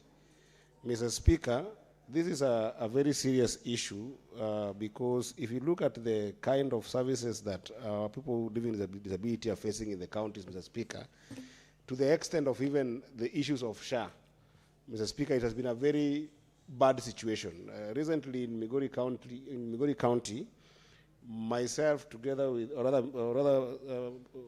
the MP of Kuria East and myself were going through an exercise of trying to get out all disability, people living with disability in Kuria East out of their houses and trying to see whether they can be able to get some medical support.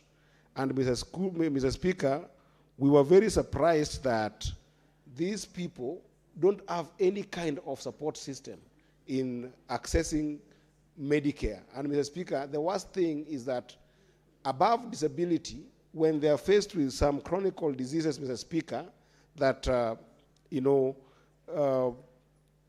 gets to them and makes it even more difficult, Mr. Speaker, with their disabilities, they don't even have resources, Mr. Speaker, to be able to get any kind of attention and any kind of proper Medicare, Mr. Speaker.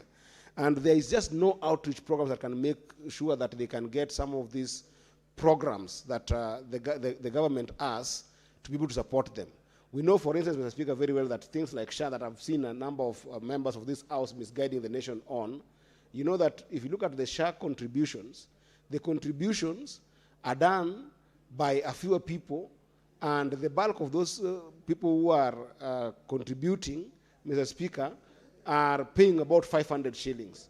But the registration has been open to so many people beyond what NHIF used to do. So that, Mr. Speaker, you realize that without proper diagnostics done to these people, like people with disability, early enough to avoid things like dealing with chronic ailments, then you end up having these bigger bills that a normal person might sometimes struggle to raise money here and there. Maybe it's a cancer situation or surgery situation to deal with.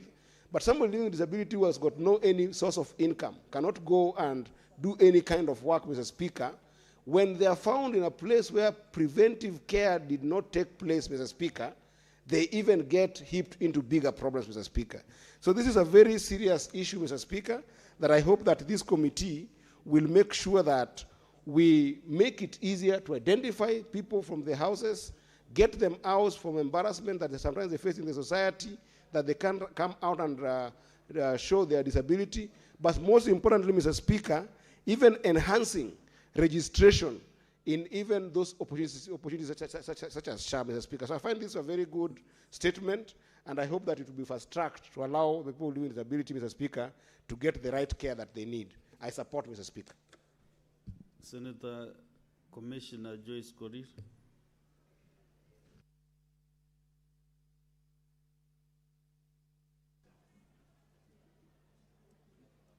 Yeah, thank you, Honorable Speaker. Honorable Speaker, I just want to comment on the statement by Senator Tom Ojenda on the issue of unemployment in this country, Honorable Speaker. The issue of unemployment among our youths is something that is affecting this country, Honorable Speaker. And I want to say that if we would have taken this as a challenge between the national government and the county government, Honorable Speaker, we will be able to address this, because if the county governments will be in a position to embrace industrialization, Honorable Speaker, a number of these youths could have been observed and be given room also to do the innovation and the entrepreneurship, Honorable Speaker. I want to thank the government in one way or another because of some of the few programs that they have started. For example, the Nyota program. It might not be a long-lasting program, but I want to say that at the end of the day, at least it's giving room to the youth and even the issues of internship, Honorable Speaker. But I want to say that if we could embrace as the leaders and give room to the youth, especially the statutory instruments that we have in terms of giving them the opportunities on procurables, the 30% that has been set aside, which has been stipulated in the Constitution, if we could be observing this in either levels of the governments, either the national government or the county governments, I want to say, Honorable Speaker, a number of our youth would have been empowered, and they would not be being hired by the two divide in terms of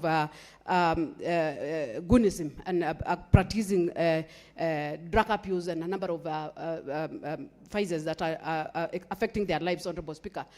Secondly, Honorable Speaker, I would also want to say that I want to comment on the statement that has been raised by Senator Okenyuri on the issue of persons living with disability.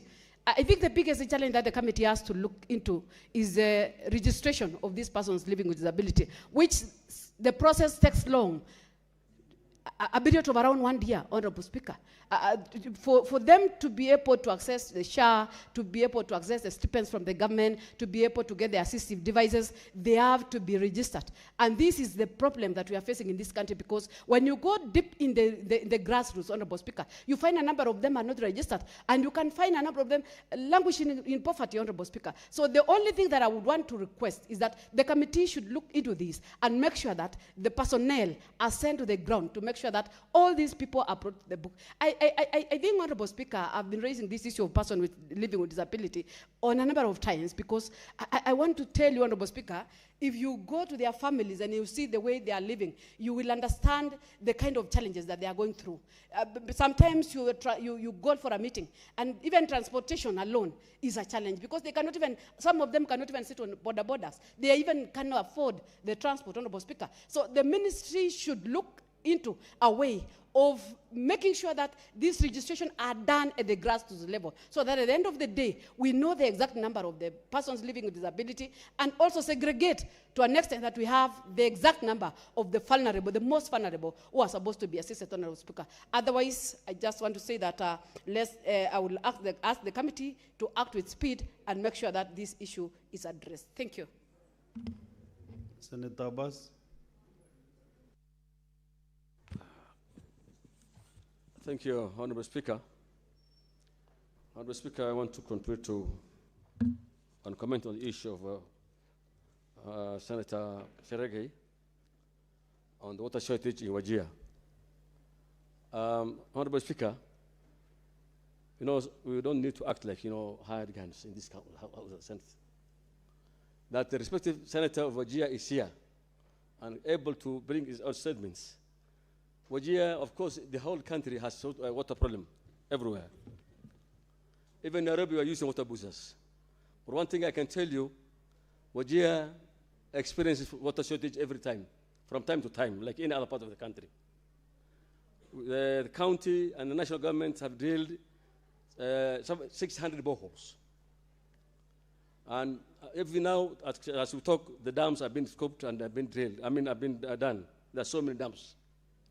However, water is never enough at any one given time. And water shortage is there, I don't deny it. But it has not reached a stage where we call in for the support of the likes of Honorable Cherargei to tell us the issues of Wajir. And I think it's not appropriate for our colleagues to undermine other colleagues in this house. And the house must bring something to an order. That members should not, at least if somebody is being told to, this is a time for elections. If you want to attain the image of other colleagues, then that's going to be very unfortunate. And therefore, Honorable Speaker, I want this of the Speaker to make a ruling that members shall not undermine their colleagues in the houses. And they shall not be there as guns for hire. Because I know this is not out of Cherargei's wish. It must have been used by other influences. With those few remarks, I want to tell my colleague, with all due respect, I want him to apologize on that. Honorable Senators, I want us to go to the next one. You know I give you 10 minutes, but you have really surpassed that time. Senator Kajwang, what is your point of honor?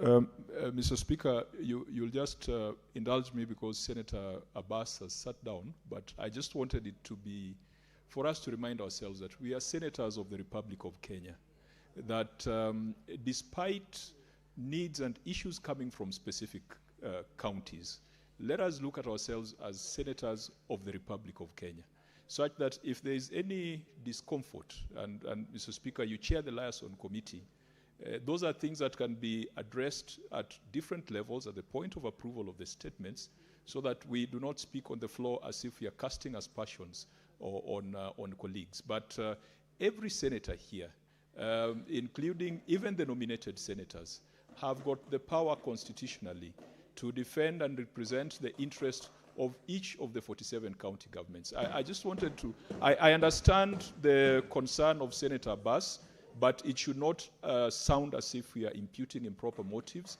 or calling each other guns for hire.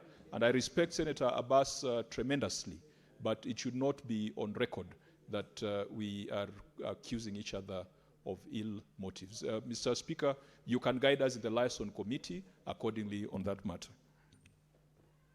When the matter was raised by the majority leader, I think the chair will reflect on that matter because it was raised also yesterday by Senator Mwaruma.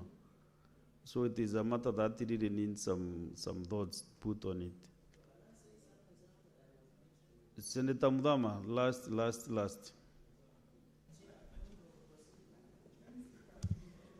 Thank you, Mr. You are Speaker. victim of circumstances, so there is. Senator Mudama, proceed. Thank you, Mr. Speaker, for giving me this opportunity to comment on two statements, one from Senator Morango and Senator Okenyuri. Mr. Speaker, on this statement of stalled projects, it's really bad across the country because, Mr. Speaker, you'll find that if an outgoing governor has stalled projects or uncompleted projects, the incoming governor, most of them never complete those stalled projects and they remain uncompleted, and this is money of the citizens which is going into waste. Mr. Speaker, I'll give an example of Machakos County. I have a stadium by the name Kinyui Stadium, Mavoko Stadium, and Masip Stadium, and so many other stalled projects of dispensaries, you know, a lot of projects which are stalled there, which go from 2013 to date, Mr. Speaker, which is not completed, and money should be allocated to such projects to be completed. On Okenyuri's statement, Mr. Speaker, about the PWDs, it is true across the country, PWDs are really suffering because they should get those identities, cards, to show that they are PWDs, so that even when they are traveling, they can travel freely. When they go to register SHA, they are identified, but majority of them are even being asked to pay for this SHA, and yet they have no money. Those people take care of them even at home. Mr. Speaker, face a lot of suffering, especially the parents, because if it is a total PWD child, that mother will be forced to remain in the house to take care of that child and to protect that child in case of anything. And you find that they cannot even go and work, and then they cannot provide for them, and you find that even medically they are required to provide for them. Mr. Speaker, I support these statements, and I say that the Ministry of Health should dispatch doctors to the ground to go and assess the extent of PWD so that they can issue the cards for them. Thank you, Mr. Speaker. Next on the clerk. Order number 8, motion, reconstitution of select committees of the Senate. Order number 8 is defunct. Next order. Order number 9, the Assisted Reproductive Technology Bill, National Assembly Bills number 61 of 2022, second reading, division. Honorable Senators, I want to reorganize the business as appearing in the order paper. So business appearing as number 9 to 16. All these need division, so they are defined. We go to order number 17. Order number 17, the Public Service Internship Bill, National Assembly Bills number 63 of 2022, second reading. The majority leader, I can't see him around. Maybe we defer that business. Order number 18, the Street Naming and Property Addressing System Bill, Senate Bills number 43 of 2024, second reading. Similarly, Senator Fatou Muduro is supposed to move this business, but she's not here, so I defer also that business. Order number 19, the Artificial Intelligence Bill, Senate Bills number 4 of 2026, second reading.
Senator Mwenda Kataya approves the chair.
So, Honorable Senators, business appearing as order number 19 and 20 is defunct. Go to the next order. Senator Catherine Muma. Order number 21, motion, report of the Standing Committee on Devolution and Intergovernmental Relations on the conferment of city status to Thika Municipality. Senator Muma.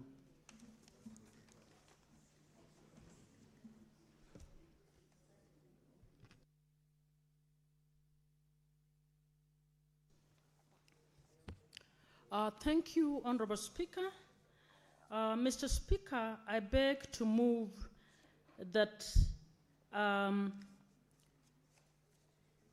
Senate adopts the report of the Standing Committee on Devolution and Intergovernmental Relations on the conferment of the city status to Thika Municipality laid on the table of this Senate on Wednesday, 15th July 2026, and that pursuant to sections 8(6) of the Urban Areas and Cities Act approves the conferment of the city status to Thika Municipality. Mr. Speaker,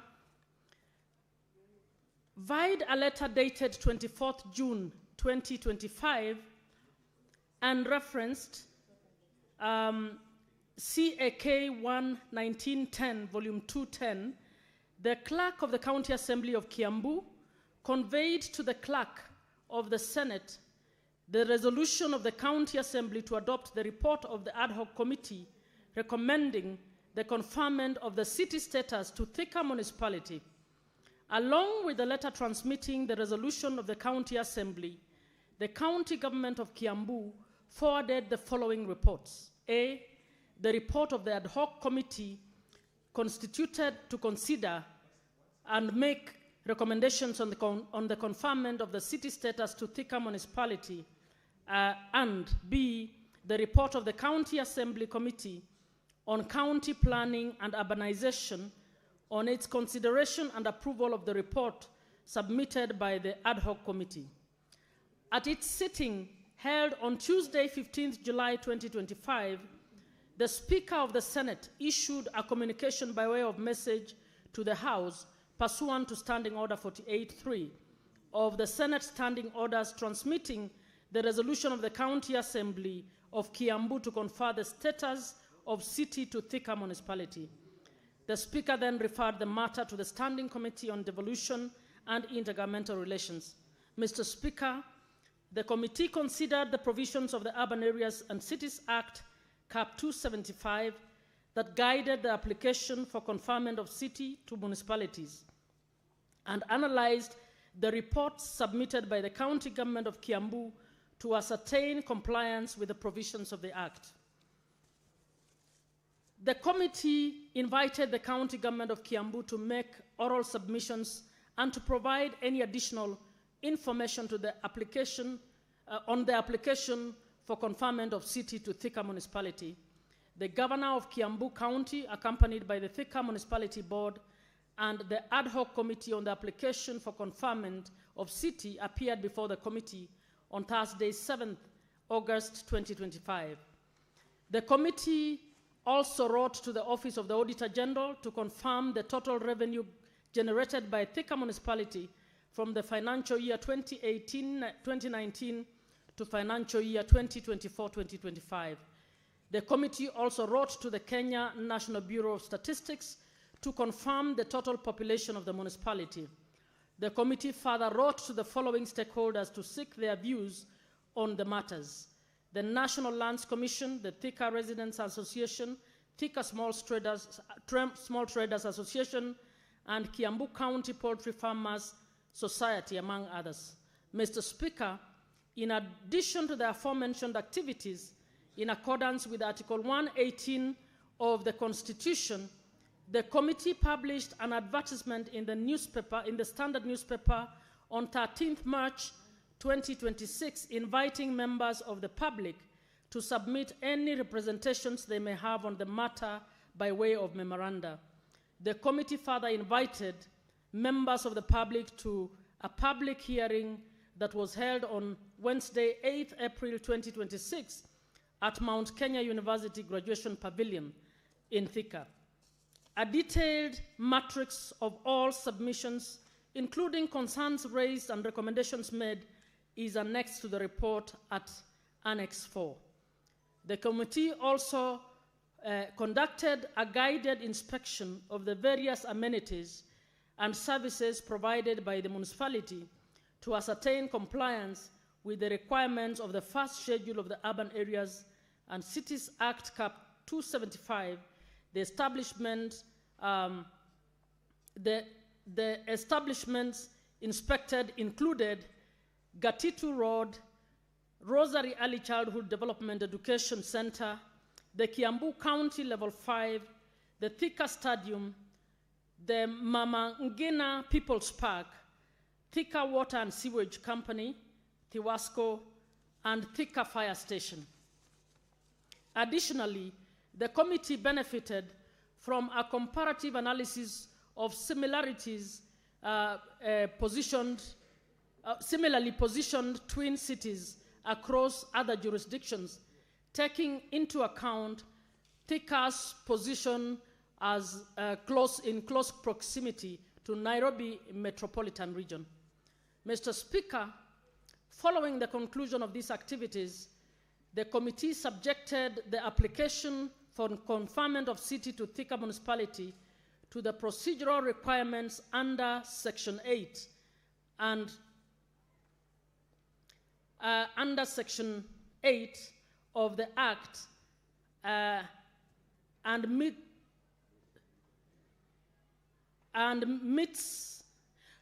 Mr. Speaker, let me repeat this. From the foregoing, the committee finds that Thika municipality has complied with the procedural requirements under Section 8 of the Act and meets substantive criteria for conferment of city status set out under Section 5.1 of the Urban Areas and Cities Act, Cap 275.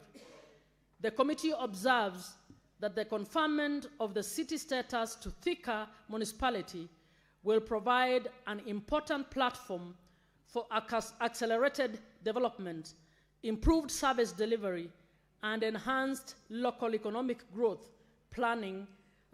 Detailed observations of the committee are captured under Chapter 3 and Chapter 4 of our report. The committee therefore makes the following recommendations. A, that the Senate approves the conferment of city status to Thika municipality and the resolution of the Senate be transmitted to the President for the issuance of a charter pursuant to Section 7 of the Urban Areas and Cities Act, Cap 275.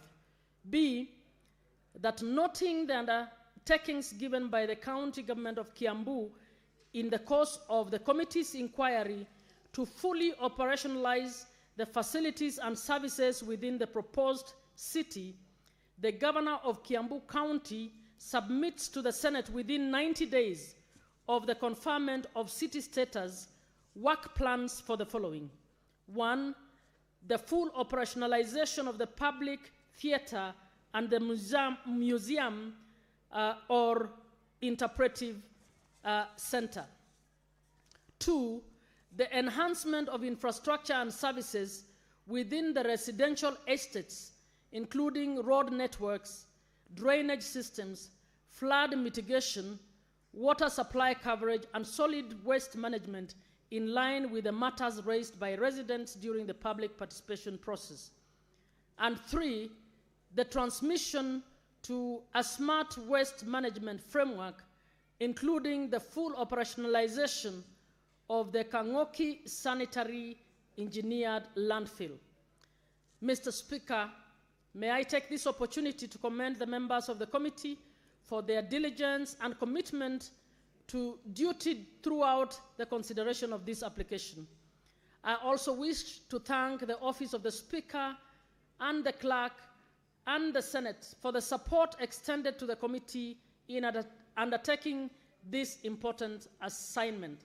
Lastly, I wish to thank the team from Kiambu County, comprising of the governor and all his team, who engaged the committee at various stages and presented submissions on behalf of the county, provided verifications of anything we wanted to verify, as well as all the stakeholders and members of the public who attended the public participation in large numbers to engage the committee on this matter and share their views. Mr. Speaker, it is now my pleasure, pursuant to Standing Order 2284A, to present the report of the Standing Committee on Devolution and Intergovernmental Relation on its consideration of the application for conferment of the city status to Thika municipality. With those remarks, Mr. Speaker, I wish to move this request that the House adopts the report of the Standing Committee on Devolution and Intergovernmental Relations on the application of conferment of city status to Thika municipality. I request Senator Eddie to second. Thank you. Just a minute before you second, Senator Eddie, let me make this communication of a visiting delegation of teachers and students from Mogolwa Primary and Junior School in Baringo County. Honorable Senators, I would like to acknowledge the presence of a visiting delegation of 17 teachers and 81 students from Mogolwa Primary and Junior School in Baringo County, who are seated in the public gallery. The delegation is visiting the Senate for an academic exposition. On behalf of the Senate and on my behalf, I extend a warm welcome to the delegation and wish them a fruitful visit. Thank you. I can see the senator for Baringo is not here, so Senator Chalagay Samson, welcome the visitors under 1 minute. I know you can plan your wandering within 30 seconds, but I want you to utilize 1 minute. Mr. Speaker, for this purpose. You know, since the caveat of where you come from. You must speak for where you come from. I don't know whether I have permission. What? To welcome, because I saw there is a gag order that if you don't come from that county, you are not supposed to speak about that county. Is the chair who gave you the permission? Okay, thank you for that permission. Now I'm safe. Mr. Speaker, let me join you and the Senate in welcoming the school from Baringo County. They should feel most welcome. They should learn as much as possible. Baringo is part of the North Rift counties, and I have a special linkage to Baringo because my brother is married a beautiful lady from Baringo. Baringo is our home. Baringo has very sweet meat. And it is, by the way, Mr. Speaker, in conclusion, Baringo produced the second president of the Republic of Kenya, Daniel Toroitich Arap Moi. Yeah, so, and we are proud. So we wish them well as they go back. And may the good Lord bless them. We love you and we wish you well. Go and work very hard. Thank you, Mr. Speaker, sir.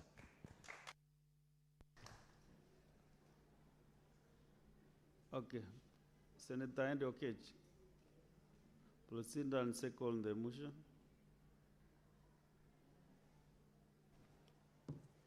Mr. Speaker, from the onset, I want to second this motion.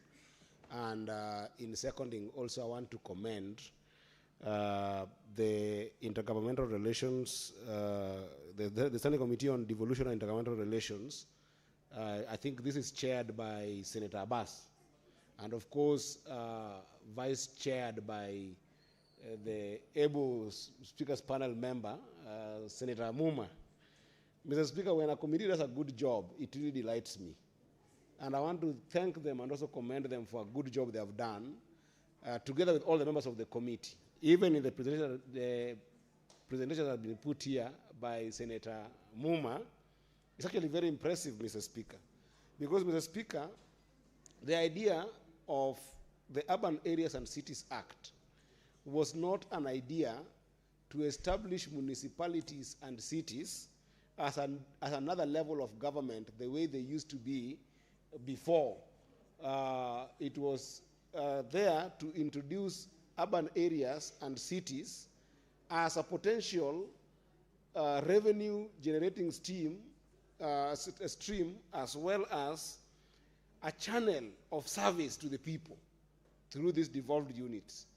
And therefore, Mr. Speaker, if you read the Urban Areas and Cities Act, you will realize that the relationship that was intended in the Urban Areas and Cities Act, and also at Article 184 of the Constitution, Mr. Speaker, was that which was to establish municipalities and cities to be an agency to county governments in terms of service delivery, and further to be able to enable bolstering what we would call on-source revenue, Mr. Speaker. Mr. Speaker, in my time as the vice chair of CPIC, I've had interactions time without number with Thika municipality, of course through the honor of the governor, Governor Matangi of Kiambu. And Mr. Speaker, this is one of those municipalities that has been run in the proper way as required by the Urban Areas and Cities Act, Mr. Speaker. Because the requirement of Urban Areas and Cities Act, Mr. Speaker, has always been that we can be able to ensure that there is operational, fiduciary, and board autonomy in the service delivery that is required by municipalities, Mr. Speaker. That alone gives me the joy of indicating that we have witnessed the legal compliance by the governor of Kiambu to make sure that Thika municipalities operate in a certain way that can allow it to grow into a city. And, Mr. Speaker, indeed it has grown. Even if we start by the way the city is run to the extent, the way the municipality is run, because the city will confer to Thika, we will confer it after voting, I think in a couple of weeks. But if you look at the way the municipality has been run, first of all, the number of amenities that I've seen in this report are actually true, both in the report and in our interactions with the audit report that we have had on the Thika municipality, Mr. Speaker, to the extent that those municipalities have attracted a certain kind of population to Thika that if you have to look at what would make a city, Thika municipality merit. Because, Mr. Speaker, under the Urban Areas and Cities Act, a municipality needs to have at least 250,000 people in the population. Because of good services in the municipalities of Thika, Mr. Speaker, can I tell you that today Thika has attracted a bigger population from Nairobi that is now working in the municipality of Thika to the tune of averaging 285,000 to 300,000, Mr. Speaker. Those are people who actually stay within the municipality of Thika. I haven't talked about people who actually commute from Nairobi or commute from Embu or commute from Karatina all the way to Thika to work. This is a municipality that if you add all those numbers, during the day, you are getting to a number of about 600,000 people visiting Thika, both for work and for business. So in terms of population capacity alone, that good services in this municipality has created, this municipality merits to be a city.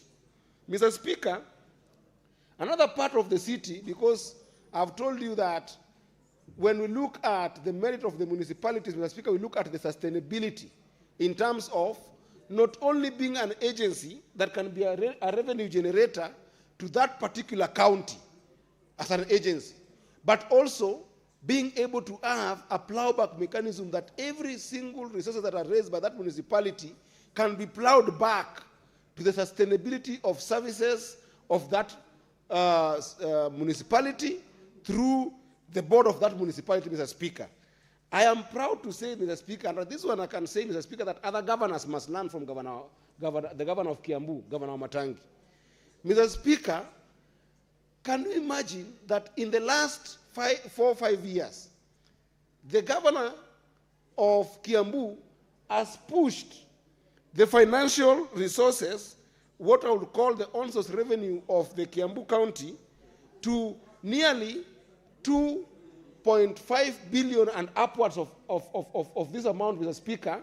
And if you look at the spread, you find that Thika owns the bulk of the, Thika municipality owns the bulk of this on-source revenue to the tune of about 55%, Mr. Speaker. And Mr. Speaker, it's not only that. When you look at the data of Thika municipalities in the last 7 years, Thika municipality has been giving that county an average of about 6.5 billion to 7 billion in those particular years, Mr. Speaker. So it shows that this is a municipality that, if conferred upon the status of a city, with the good governance that we are seeing with the governor of Kiambu, Governor Wamatangi, Mr. Speaker, then it goes without saying that as a city, this city will end up producing so much resources that can sustain the OSR fight that we are seeking for counties to keep on bolstering, Mr. Speaker. This will be the engine that will give Kiambu County more revenues. Because, Mr. Speaker, we know that with this kind of conferment of a city to Thika municipality, the one thing that we'll see happening is not that it's not happening at the moment. Already we can see that Thika municipality has got a serious booming manufacturing culture and massive industries that are already in Thika. But now, if you confer a city to Thika, Mr. Speaker, you can imagine how the multiplier effect on this kind of industries are going to happen there, Mr. Speaker. We just saw a statement here from one of the senators, Mr. Speaker, about the menace of joblessness among our youths. If we are going to bolster the element of manufacturing, the element of industries, and now even the digital business space that is going to be in Thika, Mr. Speaker, you can see how a sort of young people who are within the the cities are surrounding Thika or towns surrounding Thika will find a home for economic empowerment and economic enrichment in Thika, Mr. Speaker. So I can see, Mr. Speaker, how we will be able to bolster the economic merit of this country through Thika City, Mr. Speaker. Mr. Speaker, that said, in this report, Mr. Speaker, apart from the amenities that have been shown in this report, Mr. Speaker, you just need to go to Thika municipality, Mr. Speaker, and see the work that has been done even in terms of reducing security through proper lighting in the streets of Thika, Mr. Speaker. Mr. Speaker, if you look at the reports that we have interacted with in our own committee, which complements or rather would then supplement the report that Senator Bass has put together with his committee in this report, Mr. Speaker, the municipality of Thika has integrated more than 2,500 solar-powered streetlights and allocated about 500 million for urban walkways and non-motorized transport in a municipality, Mr. Speaker. If this is not commendable, Mr. Speaker, what is? What can a governor do, Mr. Speaker? If you can find that a governor has worked so hard together with the board of Thika municipality to have 2,500 solarized and solar-powered streetlights. And, Mr. Speaker, extended investment in walkways and extended investment in non-motorized transport. The bicycles that we're talking about in this country, Mr. Speaker, better than even Nairobi City, Mr. Speaker. They deserve this conferment, Mr. Speaker. If you want a city that will give us healthy living, where you can say that you're going to ride your bicycles to work, you're going to walk to work, and reduce, life challenges of unhealthy living, Mr. Speaker, that will be Thika City because of what the board has done. And, Mr. Speaker, even if you look at the benefits that we talk about strategic placement of a city, of course, all of us here are well conversed with the element of the Thika Highway, Mr. Speaker. This excellent connectivity that you get between the northern corridor and the central Kenya through this, Thika Super Highway and connecting the Thika Super Highway also connects Thika to one of the Africa's primate cities, Nairobi City, just makes it a timely report for us to consider, Mr. Speaker. And therefore, Mr. Speaker, I want to say, without any fear of contradiction or without any favor to Thika in particular, Mr. Speaker, that this is a very enriching report to our economic blueprint as a country.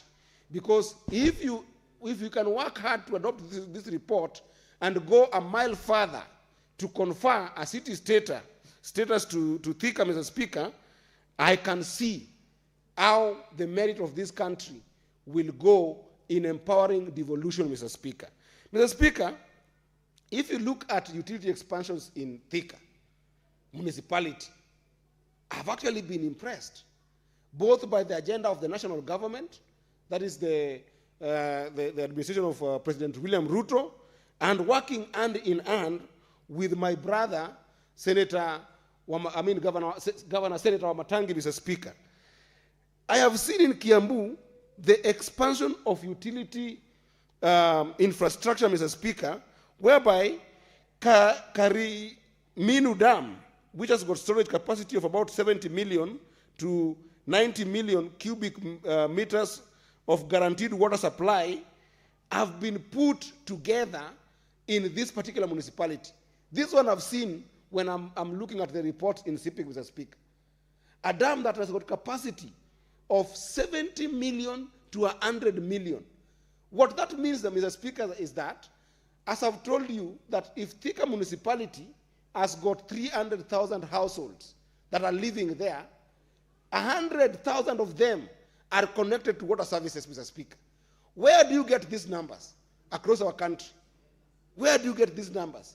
If you look at some of our counties, Mr. Speaker, like where I come from in Migori County, we have got 4 municipalities, Migori, has got 4 municipalities, Migori, Rongo, Awendo, and Kuria.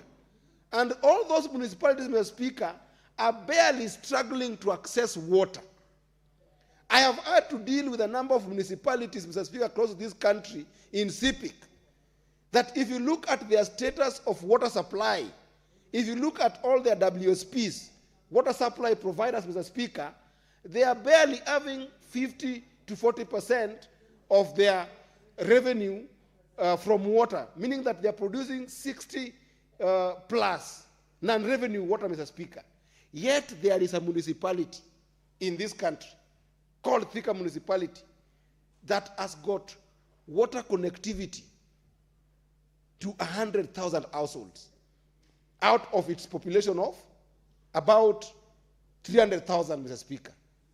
Why would we delay this municipality from getting a city? Honorable Senators, I think that this is a timely report, a well-done report, and Mr. Speaker, even if you look at the element of hospitals, which forms a basis for healthy living, Mr. Speaker, Thika has got some of the most important hospitals, Mr. Speaker, that even the people who sometimes get sick from Nairobi depend on, Mr. Speaker. So I want to say, Mr. Speaker, that this is a good report, and it is a report that I hope that this House will appreciate the committee by simply doing one thing, conferring that city status to Thika municipality. And Mr. Speaker, you can imagine if we can do this year, and next year we have got something like the African Cup of Nations being played in this region, we can actually be able to empower Kiambu County to be a good story of one of the counties that through its cities, the way we did it in Eldoret, and when we took sports in Eldoret, Mr. Speaker, we took devolution to Eldoret, it bolstered the income, on-source revenue income of the county of Eldoret by over 15%. We can project that on-source revenue, Mr. Speaker, on Kiambu, but by probably even 30% in the next 1 year or 2 years alone, Mr. Speaker.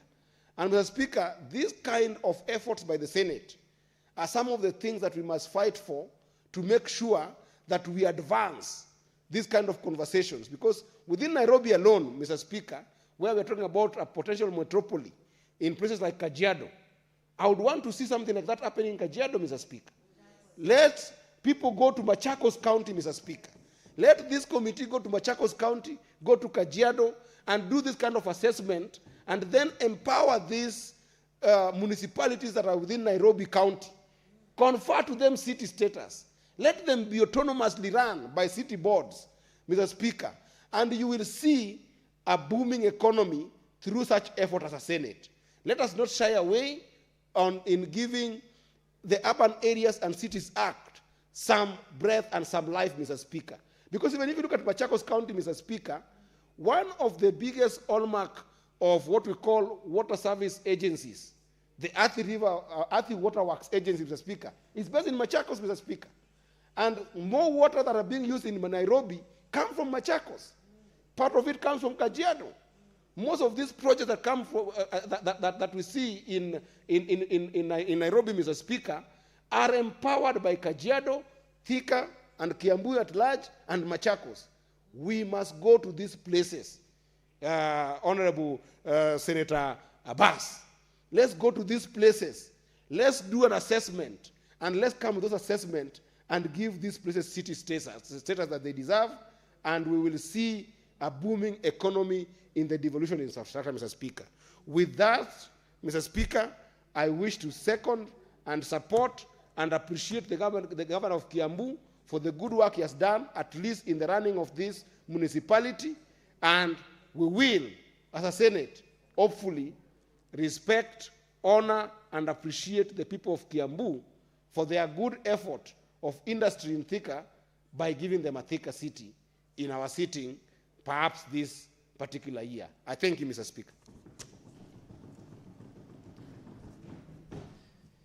Now, honorable senators, I propose the question that the Senate adopts the report of the Standing Committee on Devolution and Intergovernmental Relations on the conferment of city status to Thika municipality, laid on the table of the Senate on Wednesday, 15th of July, 2026, and that pursuant to Section 8, subsection 6 of the Urban Areas and Cities Act, approves the conferment of city status to Thika municipality. Now, honorable members, this motion is now available for contribution, and I'll ask honorable members who've queued to be mindful of your colleagues as you contribute, notwithstanding, of course, the time that the standing order allocates you for your contributions. Senator Samson Cherargei.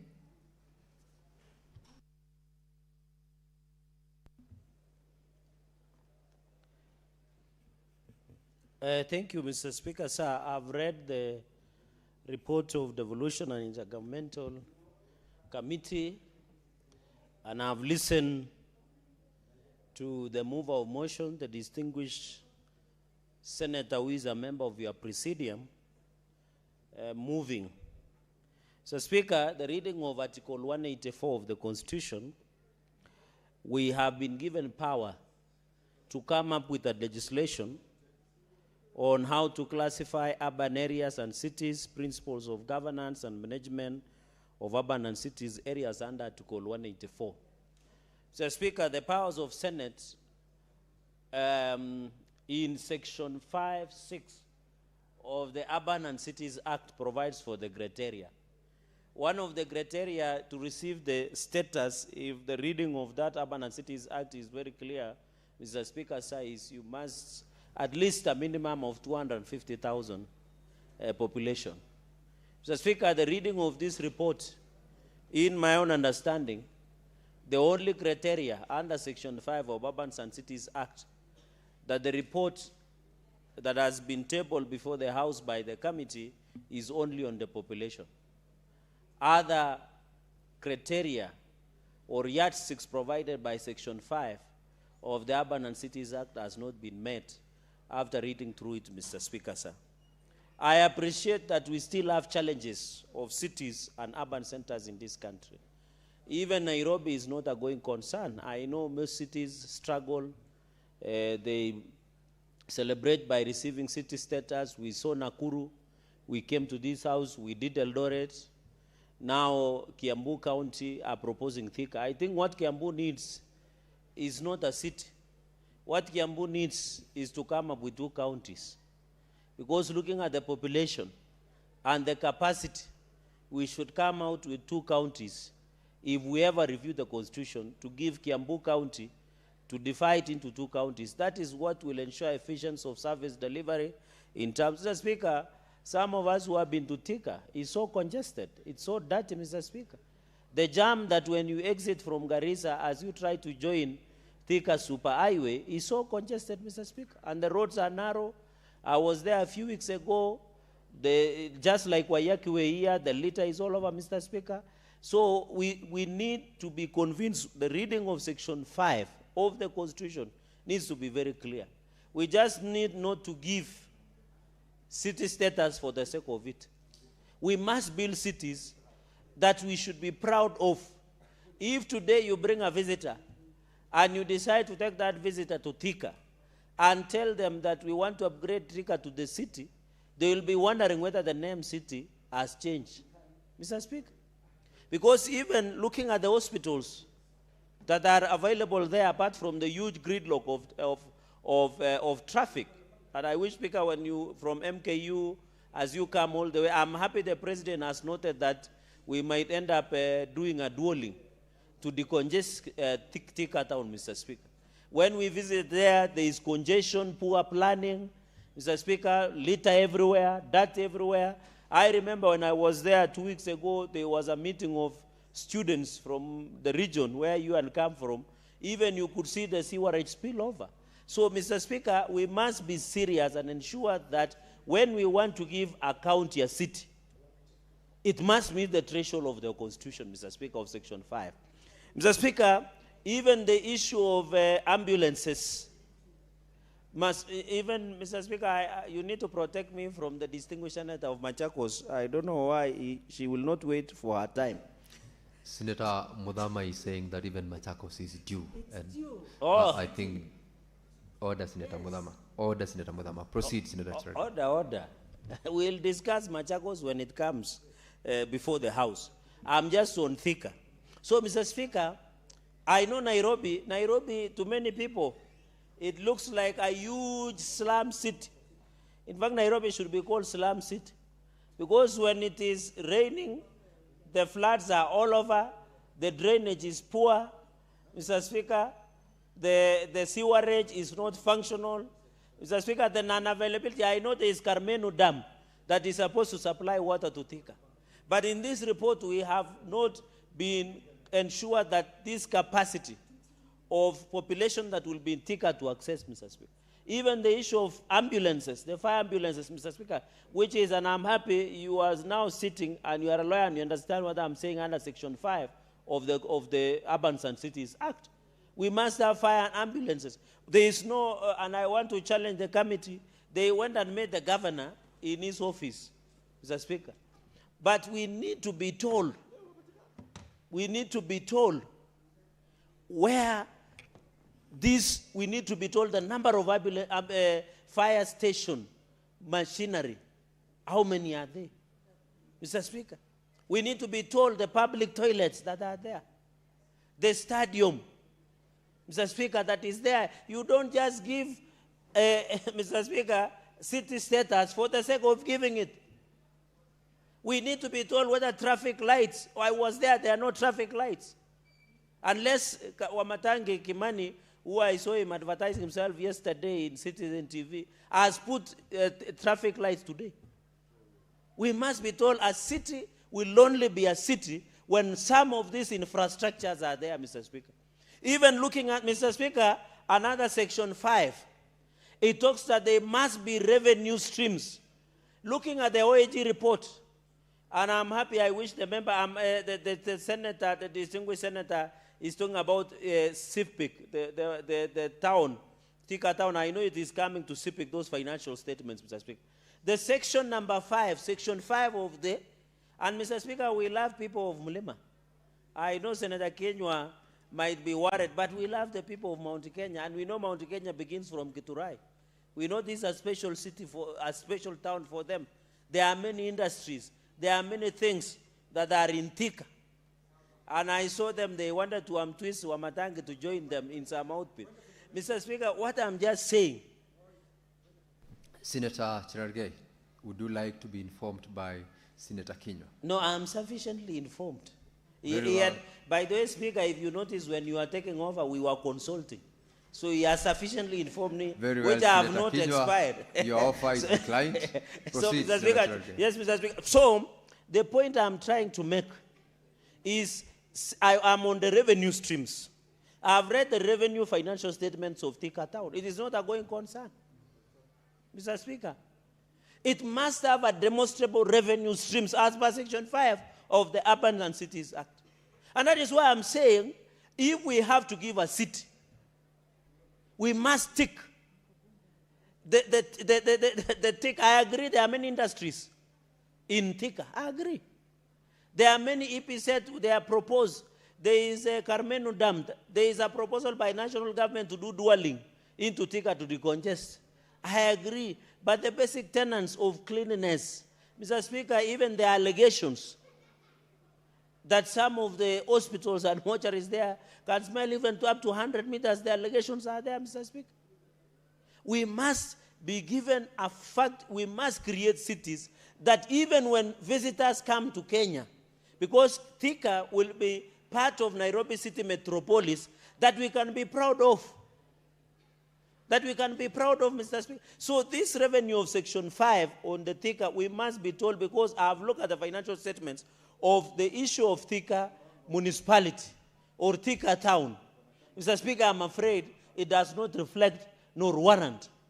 And I want to appeal to the distinguished county government of Kiambu.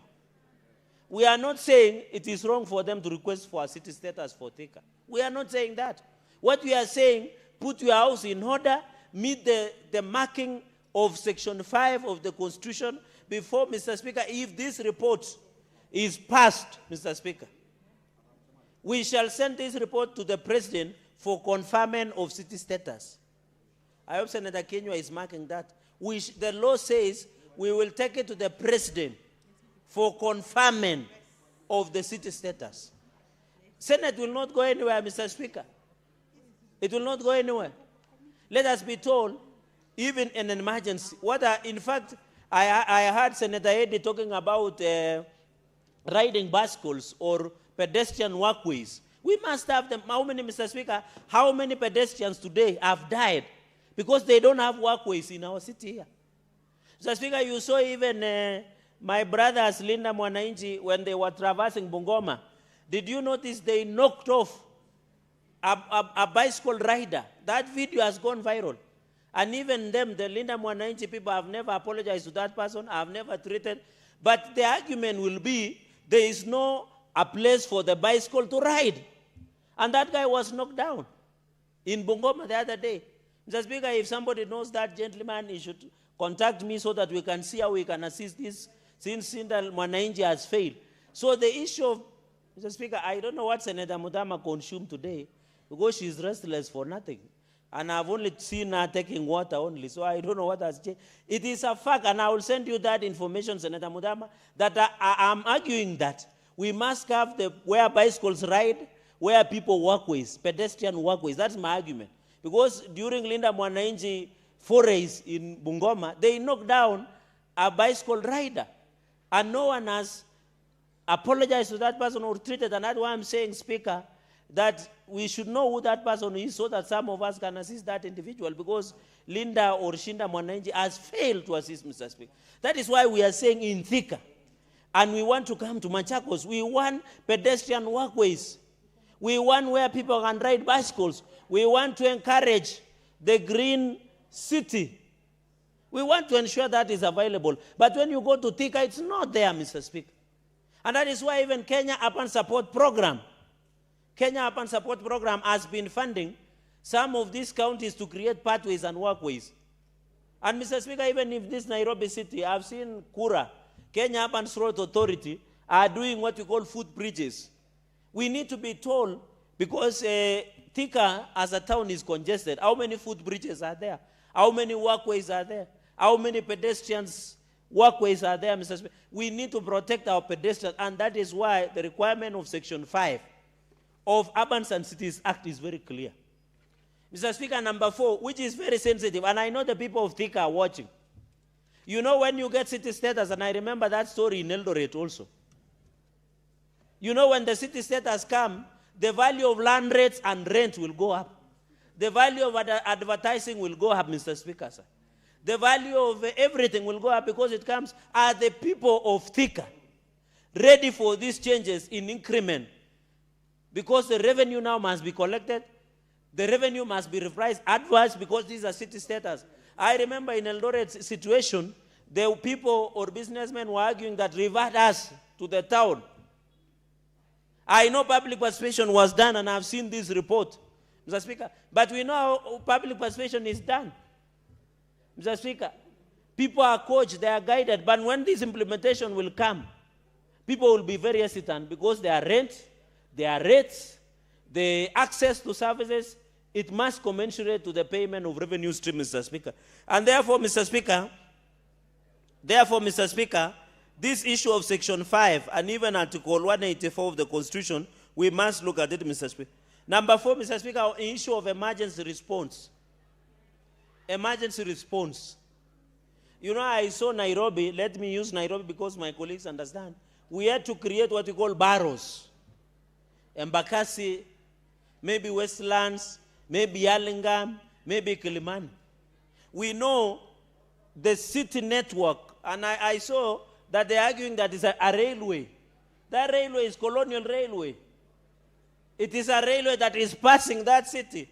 It is not a railway like a tram that is being used to transport people within Thika and with the connection to Nairobi, Mr. Speaker. It's more of that was established, Mr. Speaker, because the future, and my prayer, is to see Thika become an industrial city. But not now. There are many missing boxes that are to be ticked. When you say railway, what is the functionality? And I remember on a lighter note, because my brother from Laikipia just came back from a cruisam, a by-election. We had to do a railway between Nairobi and Olkalao and in Nyandarua. We had to do a railway. That the point I'm trying to make is these renovations that we do, we need to be told if they are light train, which is not the truth. Even this Nairobi, Mr. Speaker. So in the issue of emergency and transportation within the Thika town, we must be told, or we must be equated, that the transport and emergency, how many barrels, we must be told the what we call firefighting engines, the bomberos. You know, Mr. Speaker, when you travel to Brazil and Portuguese, my condolences and empathies to the people of Spain, because they are experiencing a lot of wildfires. How many firemen and women, the bomberos, the Portuguese will call them bomberos, who have been hired, the machines, because if 250,000, and I've said, what Thika, I'm happy, the only one reason Thika has made in Section 5, just only population. On other things, they are doing below average. And therefore, how many people are being used to respond to emergencies? The bomberos, the firefighters. That is what we want to see as per Section 5 of this Constitution. Before we process this conferment, before we ensure that the President confer the status of the city status, Mr. Speaker. I am aware in the reports that we have done in conclusion, because my time is fast spent, that 30%, and I know Thika is a very strategic town. I've argued that in future, in fact, where we do in other countries, Mr. Speaker, I'm seeing Nairobi should be a business city, although it should be called a slum city. We should do maybe Eldoret like a medical city. We should do Mombasa like tourism city. We do Isiolo as administrative city. We do Thika as an industrial city. There is no city is. We should do Machakos as a capital city and do a state house there. We should go and build state house so that as President Ruto serves second term, he can reside from Machakos, and the senator of that area will be Mudama, and the neighboring governor will be Peris Tobiko. So, Mr. Speaker, what we are just saying, let us follow the law to the letter. Looking at all those conditions, because I don't want to spend, I would plead. I have not even gone to the performance of the county government of Kiambu, because I have sat in County Public Accounts Committee, and I have seen their financial statements. And if you want to know the functionality of a county, you look at financial statement. My sister, Senator Mudama, brought an issue of payroll, fraud in Machakos.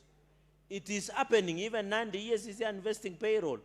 I remember even in Bomet, you have a matter of human resource. I'm aware clinical officers are on strike. Even, I'm surprised the committee vice chair, Senator Muma, even Senator Garungo Tangwa brought a matter of striking medics. And you have, the committee has not given us way out what became of it. We must be told. Even in my county, the clinical officers are on strike. It has reached a point, and I've seen you have quoted a lot about the health, which is good. You have said there is level 5, level 3, there are many hospitals within Thika sub-county, and you think it is sufficient. But the human resource that was captured in your report has not been attached. You have just noted through the speaker and said it will be reviewed at a later date. You know, those are reasons that will need to convince some of us. Say that as we ensure, Mr. Speaker, as we ensure we bring into this matter, Mr. Speaker. Senator Cherargei, Senator Chimera would like to inform you. Would you like to No, accept Mr. Speaker, the can I finish, because my time is spent, so that I don't take other captain. Senator No, Cherargei, you will do it in your what submissions. the chair requires of you is a yes or no. You don't need to discuss. Do you want to be informed? No, with capital N-O.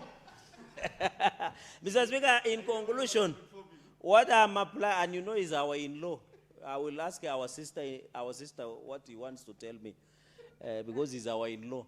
Mr. Speaker, what I'm pleading to the committee, and I have tremendous respect to my learned senior Senator Muma, she has been very working hard, especially in this committee. I know she has handled too many hot potatoes, including the matter of partnership between Nairobi and national government. I've seen you have scheduled for today this sticker. I know devolution has handled a lot of hot potatoes, and you have been always on the seat. It is not too much to ask the county government to review their position, step down this report, let us review.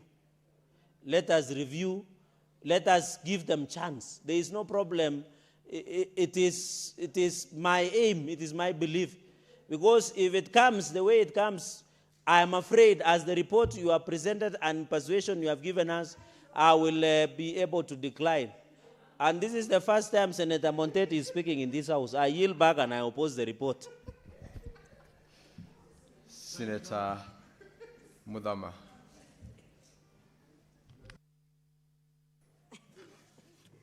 Thank you, Mr.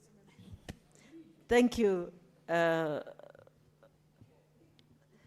Thank you, Mr. Speaker, for giving me this opportunity to first of all congratulate the Committee of Devolution for the good work done on this report of transforming Thika from municipality to a city.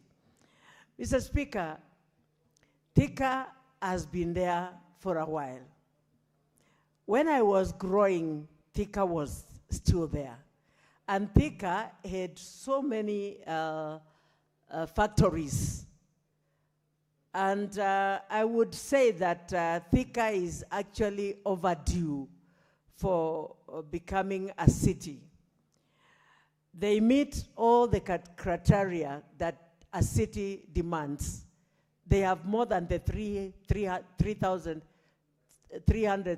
people. They have more than that, and that is what one of the criteria that is checked. Because sometimes back I tried to apply for Machakos to become a city, and I found that we had not met the criteria of having more than 300,000 people, and we are almost there now. But Thika is there, and I don't see why. Senator Cheregai is saying that Thika is not there yet.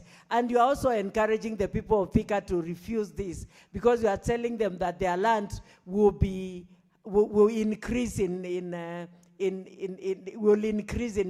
prices, which will be very good for them, because they'll be selling the land. They will not be buying, but they'll be selling to you, Cheregai, and many others who would run to go and stay in Thika. And so that is something that Thika people should be encouraged to be very happy about Thika being a city. Cheregai, this senator, this this report is ready. This report is ready for Thika to become a city, because if you say that every detail has to be done, every detail, even the smallest, as you saying the pathways, those are the things now they'll be working on when they become a city, and they'll have the funds to be able to do all those things, because the hospitals are there. Actually, you'll be surprised. Many people leave other neighboring counties and go to hospital in Thika. Why? Because their hospitals are good. And I'm telling you with a lot of knowledge for this. You'll find people even coming from Kajiado, from Machakos, from Embu, from all over, Tarakanidhi, to go to hospital to Thika, because Thika, the governor is working really hard. And so, I don't see why we should delay Thika from becoming a city. I support this report, and I pray that this House will pass this report and it will be escalated to the president to sign and pass it for Thika people to have a city. And next will be Machakos and Kajiado to have cities. Thank you, Mr. Speaker. Thank you, Senator Mudama. Now, Senator Kinyua.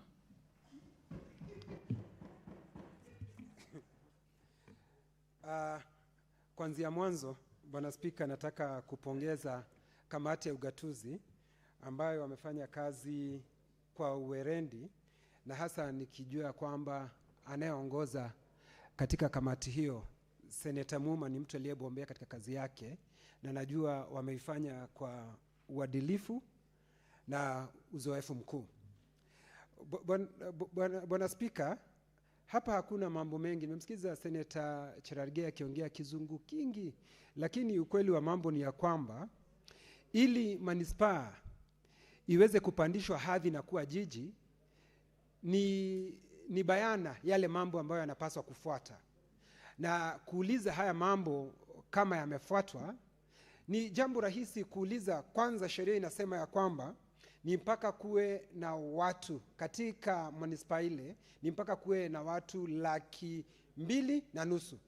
Swali ambalo unajiuliza kama jiji la Thika limekamilisha hiyo, na jawabu ni ndio.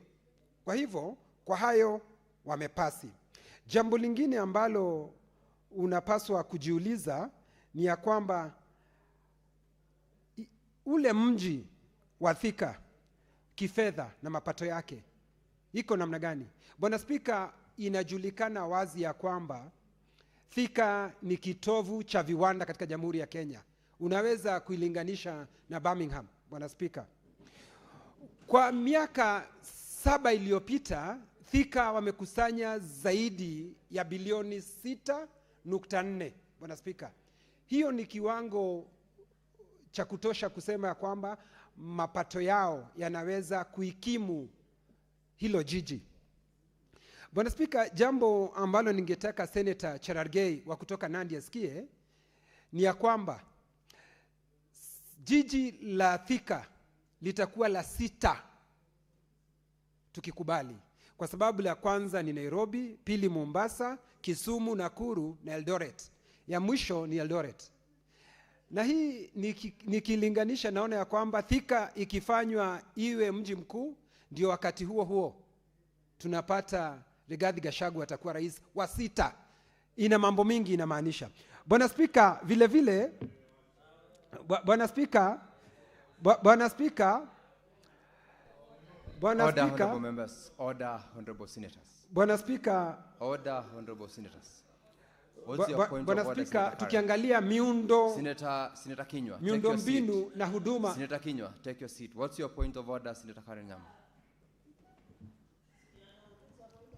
Mr. Speaker, is it in order for Senator Kinyua to claim that an impeached deputy president can run for president and be the 6th president of this country, Mr. Speaker? Is he in order? Senator Kinyua, Senator Karen Nyama, Senator Cherargei, order please. Senator Karen Nyama, you are aware that this is a matter that is still active in court. Despite the decision of the High Court, there is actually a matter that was ongoing today in the Court of Appeal, and that decision is still within the judiciary.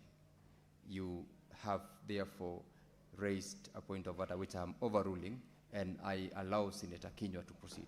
Senator Kinyua, confine your arguments to the motion that is before the House. Asante Bwana Spika, na kwa sababu wewe ni wakili, Bwana Spika, nakubaliana na wewe. Kwa hivyo Bwana Spika, tunaangalia mambo ya miundo msingi. Ukiangalia Thika, Bwana Spika, kuna zimamoto, Bwana Spika, zile ambazo zinatakikana. Bwana Spika, si zimamoto peke yake, Bwana Spika. Ukitembea Thika, uangalie vile ambavyo kuna lami, Bwana Spika, na si hiyo peke yake, Bwana Spika, kuna hii ambayo inaitwa Thika Super Highway ambayo inaelekea moja kwa moja mpaka katika jiji la Thika. Bwana Spika, kamati ya ugatuzi iliuliza maswali haya, ni kama walisema wangelitaka shari, nusu ya shari. Lakini Bwana Spika, vile walivyotembea pale walipata shari kamili, Bwana Spika. Kwa sababu ukitembelea katika ile hospitali, Bwana Spika, ni hospitali ya kiwango cha juu, kama vile seneta wa kutoka Machakos alivyosema. Gatuzi nyingi zinaleta wagonjwa wao katika hospitali ile.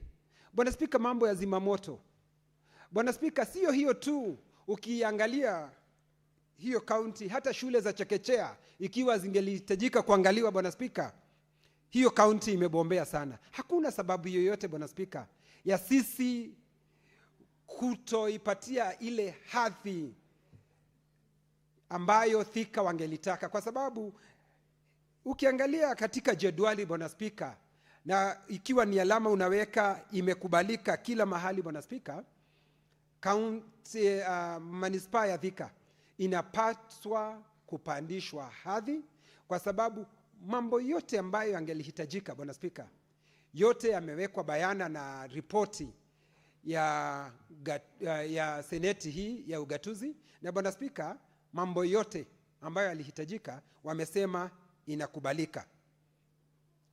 Senator Cherargei kusema ya kwamba eti wapatiwe muda, sijui ni muda wa nini, ikiwa mambo ambayo yanapaswa kuzingatiwa yote wameyatimiza, na ikiwa wametimiza, Bwana Spika, wanapaswa kuungana na hawa Wakenya wengine ambao tayari wamepewa jiji hizi 5 ambazo nimetaja, ikiwemo Nairobi.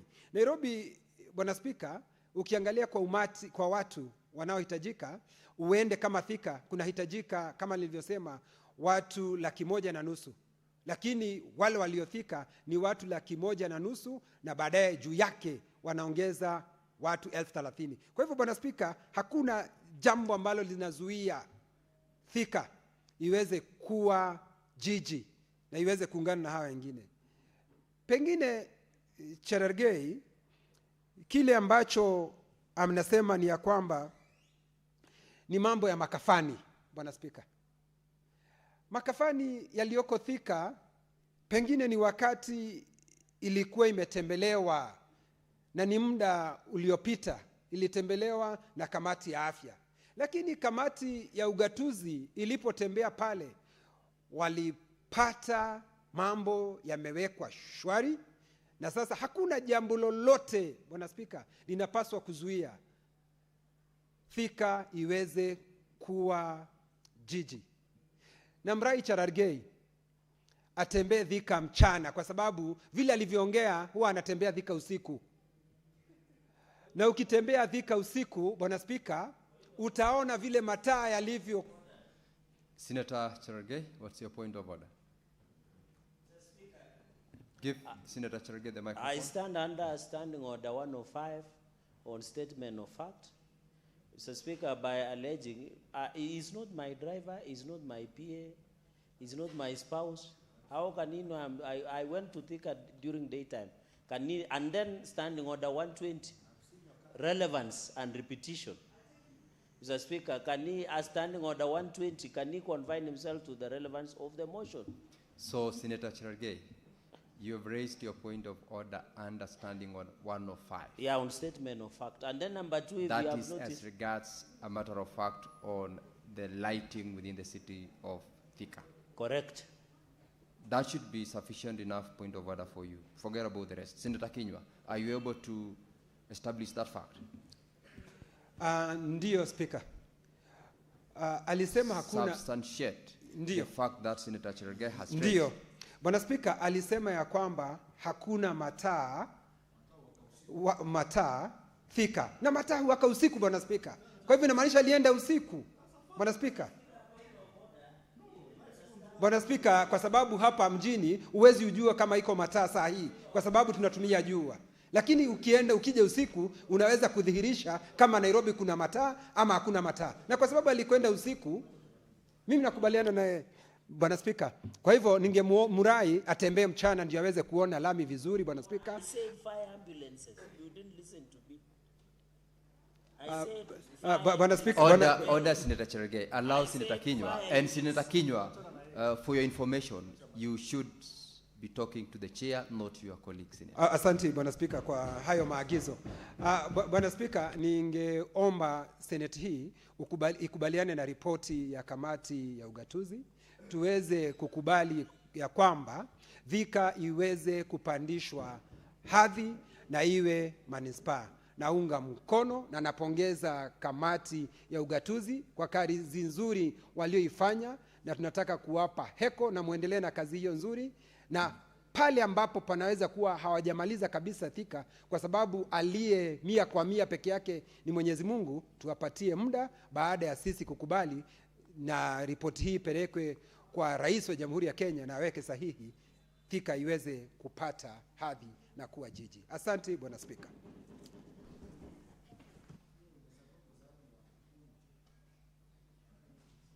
Senator Tobiko.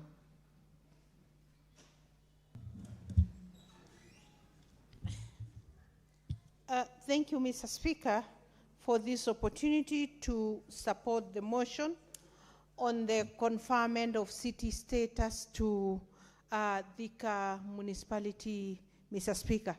Mr. Speaker, let me mention from the onset that I'm a member of the devolution committee. And so, Mr. Speaker, I will be in a better position, Mr. Speaker, than most members to give our observations as a committee. Mr. Speaker, I am also a member of the civic committee, Mr. Speaker, that handles the special funds and agencies in the counties, municipalities included, Mr. Speaker. Mr. Speaker, we had a chance of inviting the Kiambu County government to appear before the committee to advance their case for the conferment of city status to Thika municipality. Mr. Speaker, let me say I was more than convinced.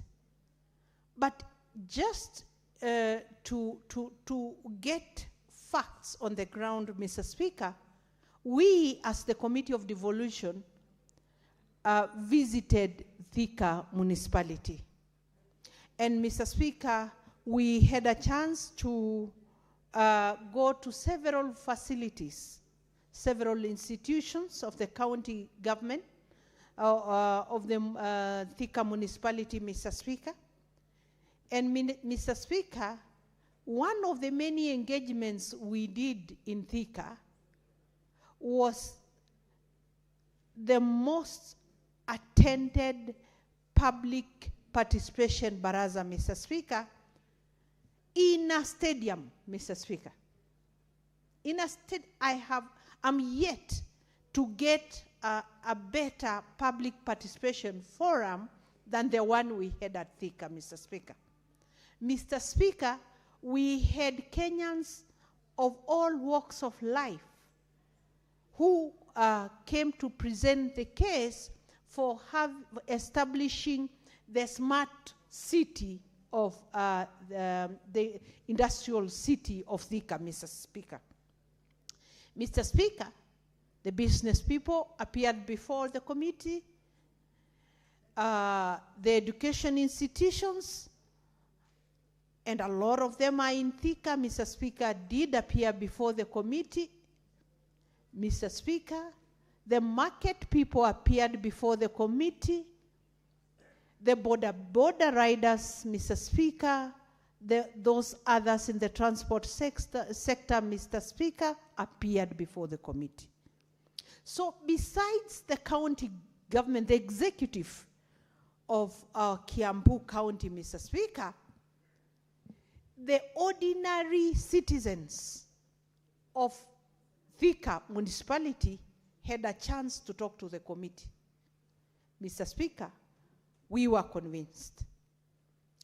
Mr. Speaker, we had a chance to see for ourselves the institutions, the facilities in Thika. What impressed me most, Mr. Speaker, was the preparedness of Thika municipality when it comes to fire fighting. Mr. Speaker, I was surprised that they even have an institution that trains firefighters. The equipments that Thika municipality had in terms of firefighting, they even trained the Kenyan Army. I hope members are listening to me. Thika municipality trains the Kenyan Army, trains other counties, Mr. Speaker. Senator Muma can bear me witness. We were taken through the drills. And Mr. Speaker, another thing that impressed me in that drill is that their systems are so automated that from the system, you can see where each ambulance in Thika municipality is at any time. And even the speed it's moving at when it's called. Mr. Speaker, I'm yet to come across another county or another municipality that is as prepared as Thika municipality. Mr. Speaker, Thika municipality has many academic institutions. And ask me, because I come from Kajiado County. And sometimes, even when you want to blow your own trumpet, you cannot. Because when I want to meet university students from Kajiado County, I go to Thika, because that is where all our children are, in the tertiary institutions in Thika, because Kajiado is yet to pull itself to that level. Mr. Speaker, we visited the water company. I hope I'm getting it right. I'm not reading this report. I'm saying what I saw. We went to the water company, Mr. Speaker. The water storages, the water treatment, the water catchment. Mr. Speaker, I will tell you, Thika is at another level. We visited Eldoret, and we conferred the city status. But, Mr. Speaker, if you were to ask me, maybe Thika should have come first. That's the truth. Mr. Speaker, the organization of the county government of Kiambu in preparedness for the Thika smart city is at another level. Give them their credit, give them their applause, Mr. Speaker, because they deserve it. They are ready. Mr. Speaker, the infrastructure, whether it's because of historical advantage or whether the county government of Kiambu has worked extra hard, Mr. Speaker, I just want to state as it is that Thika is ready for city status, Mr. Speaker. Mr. Speaker,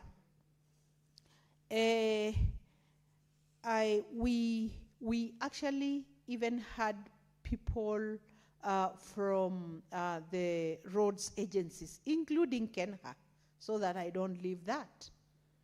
And they convinced us, and they showed us work that is going on to open more roads, greater bypasses in Thika.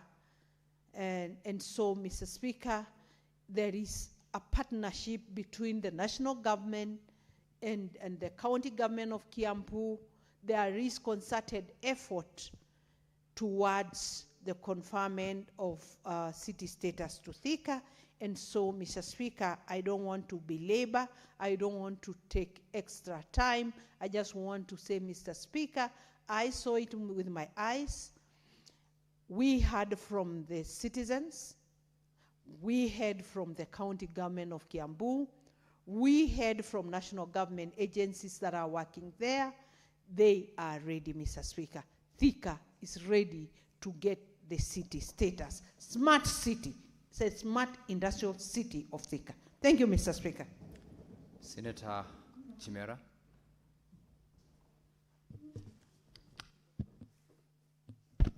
Shukran sana Bwana Spika kwa fursa hii na mimi niweze kuchangia kwa ripoti hii ya kamati ya ugatuzi kiongozwa na Senator mama yangu Senator Daktari Muma. Kwanza nichukue fursa hii niwapongeze sana wanakamati wa kamati hii Bwana Spika kwa kazi nzuri ambayo waliweza kuifanya mpaka ikafikia wametuletea ripoti hii ya hususan kuhusu kutaka kuongezwa kwa hadhi kwa mji mkuu ule wa Thika ambao uko katika kaunti ya Kiambu. Spika, niseme kwanza nimpongeze pia vile vile gavana wa kaunti hii Mheshimiwa Kimani wa Matinga wa Matangi, kumradhi kwa Matangi. Matinga ni ndugu yetu hapa. Bwana Spika, ifahamike kwamba gavana huyu alikuwa seneta ndani ya nyumba hii. Na hii ni ishara kwamba maseneta wakishakaa katika bunge hili wao ubobea na wakipata fursa ya kuwa magavana, Bwana Spika, kazi yao inaonekana peupe bila dosari lolote. Na ninatamani sana kwamba ndugu yangu Seneta Cherargei angekuwa hapa kusikiza sehemu zangu hizi, kwa sababu nafikiri ni seneta yeye peke yake tu ambaye anakwenda kinyume na ripoti hii. Na ripoti hii tumesikiza semi za wale wanakamati wakiongozwa na Senator Muma na Senator mama yangu Senator Peris Tobiko. Na Waswahili sisi husema kuona ndio kuamini. Na ikiwa wanakamati hawa walikwenda nyanjani kwenda kutathmini hali ya mji huu wa Thika, na wanasema leo hii kwamba mji upo safi, huduma za maji zinapatikana, hali ya miundo misingi imeboreshwa, usalama ndani ya mji. Na Bwana Spika, nikutaarifu, unajua mimi ni kijana mdogo, bado damu inakimbia mno. Mimi nitasema kinagaubaga hapa kwamba saa zingine mimi hujipata Thika masaa ya usiku, sitapinga.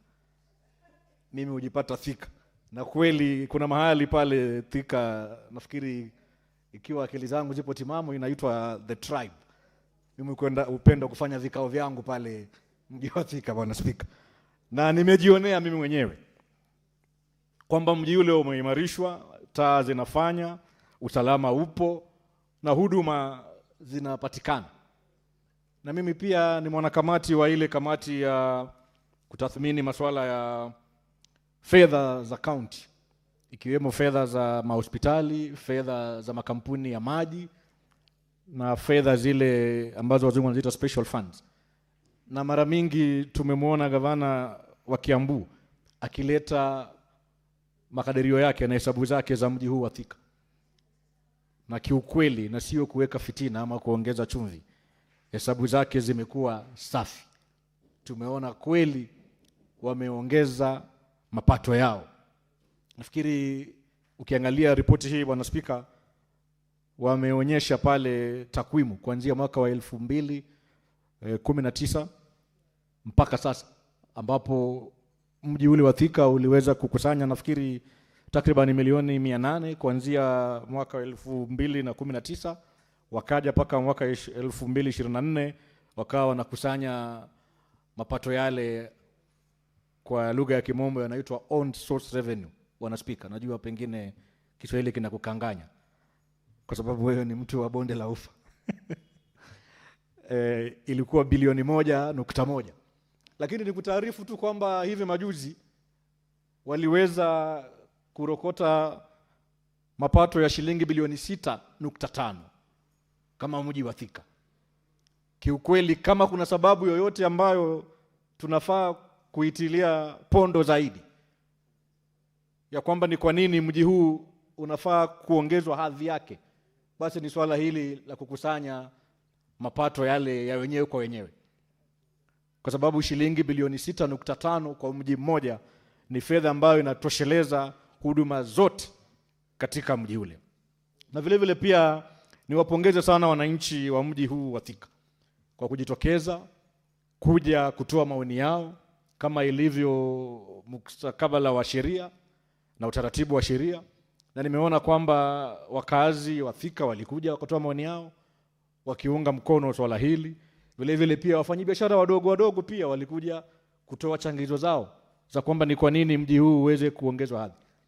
Mimi tu kwangu ni kuona wivu ya kwamba natokea mji wa Diani pale kaunti yangu ya Kwale.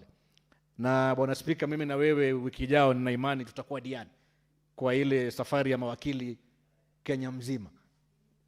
Na ndugu yangu wakili Okongo Mogeni anajua, anafahamu hilo kwamba tarehe 7 wiki ijayo tupo pale Diani katika lile kongamano la mawakili.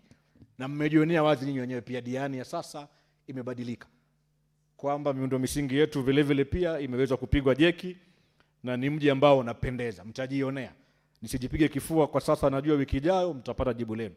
Lakini tu pia niombe wale viongozi wenzangu kutoka kaunti ya Kwale vile vile pia halahala tufanye nafasi na haraka iwezekanavyo, tuweke maombi pia sisi tuweze kupata mji wetu wa Diani pia kupanda hadhi, kwa sababu umekuwa mji ambao umetuletea mapato mengi zaidi kupitia utalii. Tunaona hali ya usalama pia imewezwa kuimarika. Tumeona sura ya mji ule umebadilika, wawekezaji wengi wakiwa wawekezaji wa Kikenya na wawekezaji wa kutoka nchi za kigeni wameweza kuja kuwekeza ndani ya mji wetu wa Diani. Kwa hivyo tu ni ombi kwa unyenyekevu, sio kuwa mtu wa kiherehere, bali kwa unyenyekevu, kwamba tukiweza kuketi kama viongozi na uongozi wa kaunti ya Kwale, pengine tuna nafasi pia sisi ya kuleta maombi kuhakikisha kwamba mji wetu vile vile umeweza kupanda hadhi na pia mji ule kuwa jiji ndani ya kaunti ya Kwale. Nisiwe mwingi wa maneno, nimpongeze tu sana gavana huyu na watu wote wa Thika na watu wa kaunti ya Kiambu, na niwarai sana kwa unyenyekevu ndugu zangu na maseneta wenzangu kwamba tuunge mkono ripoti hii ili mji wa Thika uweze kupata nafasi ya kuwa mji mkuu, ili shughuli zote za huduma pale ziweze kuendelea vyema na kuboreshwa vyema. Asante sana Bwana Spika. Mwenyezi Mungu akubariki. Asante sana Senator Chimera. Ni kukuarifu ya kwamba najivunia kutoka pale upande wa Ponde la Ufa, lakini pia nikuelezee Kiswahili changu pia ni mufti, siko mbaya sana vile waweza kuwa umesema. Senator Mwenda Gataya. Give me a mic. Thank you very much, Honorable Speaker. Honorable Speaker, I first... What's your intervention, Senator Senior Counsel Morgan? Mr. Speaker, there is a tradition within the Commonwealth, and a tradition we have also had in this House during the last sitting, the last Senate, and this one. Normally, Mr. Speaker, when you have senators on both sides of the House, the majority and the minority, you give one slot to the other side and one slot here. I've seen you give, the first slot was to Senator Kinyo, the next slot went to Senator Chimera, and you're giving the other slot to my good friend, my cousin from Tharaka, Mwenda Gataya. Senator, Mr. Speaker, you know, if we start bad habits, Mr. Speaker. Oh, I'll stop you from there. That's not a bad habit. No, Mr. Speaker. Take your seat. Take your seat, Senator you know you are a lawyer like me. We are talking about fairness, Mr. Speaker. Take your seat, Senator Morgan. I will respond to intervention. Take your seat. Take your seat. Take your seat, Senator Morgan. Take your seat. Just to inform you, Senator Mwenda Gataya has been in this House from 2:30 p.m. He has queued here. You just came in. The list of the request for those who want to contribute gives the Speaker the discretion, not necessarily to follow that queue. And I remember you were briefed when this system was being launched, that the fact that you are able to see your queuing does not mean that you have to allow members in that particular order. It is the discretion of the chair to do that. And I have explained this to you because I am aware Senator Mwenda Gataya has been here, and I should allow him to contribute, notwithstanding the fact that the person who contributed before him is also on this side of the aisle. So allow Senator Mwenda Gataya to make his contribution, then I will allow you, Mr. Speaker. I have not given you the microphone. I have not given you. I have not allowed you to speak, Senator Omogeni. I will respond to that. I will respond to that. Take your seat. Take your seat, Senator Omogeni. Do you want me to rule you out of order?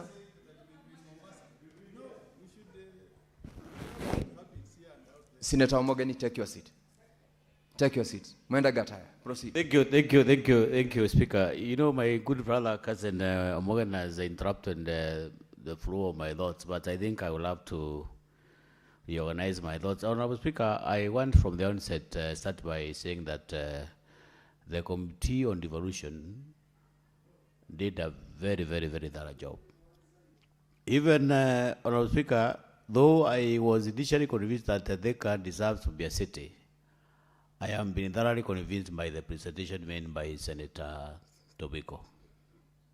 She has highlighted so many issues in a very procedural manner, the way the public participation was carried, the level of engagement that he engaged with the rest of quite a number of people in Thika, and that, Honourable Speaker, has inspired my desire to support the arrangement that Thika should be a city. Honourable Speaker, Thika is or was supposed to be a city a long time ago. Thika is a big name in this country. Thika is always associated with big industries, big factories, and it's strategically placed, Honourable Speaker. I'm happy the committee did a very thorough job. You know, to be a city, Honourable Speaker, there are quite a number of issues that are supposed to be considered, and I'm happy the committee took its time to engage and comb through every aspect of what is required of a town to be a city. I'm happy, Honourable Speaker, that the governor, who also happens to be a good friend of this house, because he's a former senator, has done very well, a very good job, because he has put in place all the institutions, all the incentives, all the institutions that are very much likely to make sure that Thika becomes a city. So, Honourable Speaker, as we create Thika to be a city, Honourable Speaker, I would request the government, other institutions as well, to make sure that we promote other small towns in this country, so that maybe, you know, once a town becomes a city, it comes with a lot of advantages. We are able to have more job opportunities for our young people. We are able to have more services maybe to our citizens. And it would maybe require the relevant institutions, the government, the county governments, to make sure that they promote those smaller towns, especially where I come from, the Tharaka County. We want to see a town like Kichuka also maybe gearing towards that arrangement of becoming a city. We have some other towns in Tharaka, Marimanti, Gatonga, those small towns. Honourable Speaker, provided with the necessary facilities, necessary arrangement to make sure that maybe in the future they also advance into a city status, Honourable Speaker. So in this arrangement, Honourable Speaker, I don't take much of your time because we have no time, Honourable Speaker, and I can see quite a number of other members want to contribute. But I don't see any reason as to why this House should not confirm the report by this Committee on Devolution, which was headed by my very good Senator Kadimuma, that city Thika becomes goes into the list of other towns that have been promoted to the city status, and I'm very sure. Senator Mofaya, do you want to be informed by Senator Muma? I think what she did is enough, because she has been here and she gave a very The question is, Senator Mofaya. No, I don't want to be informed, Honourable Speaker. She's going to consume. Well. Conclude on your contribution. Thank you, Honourable Speaker. I think I don't take much of the time. I'm happy. Catherine Muma is a good friend. I think let's adopt this report on devolution. I'm happy that Thika must attain that status of our city.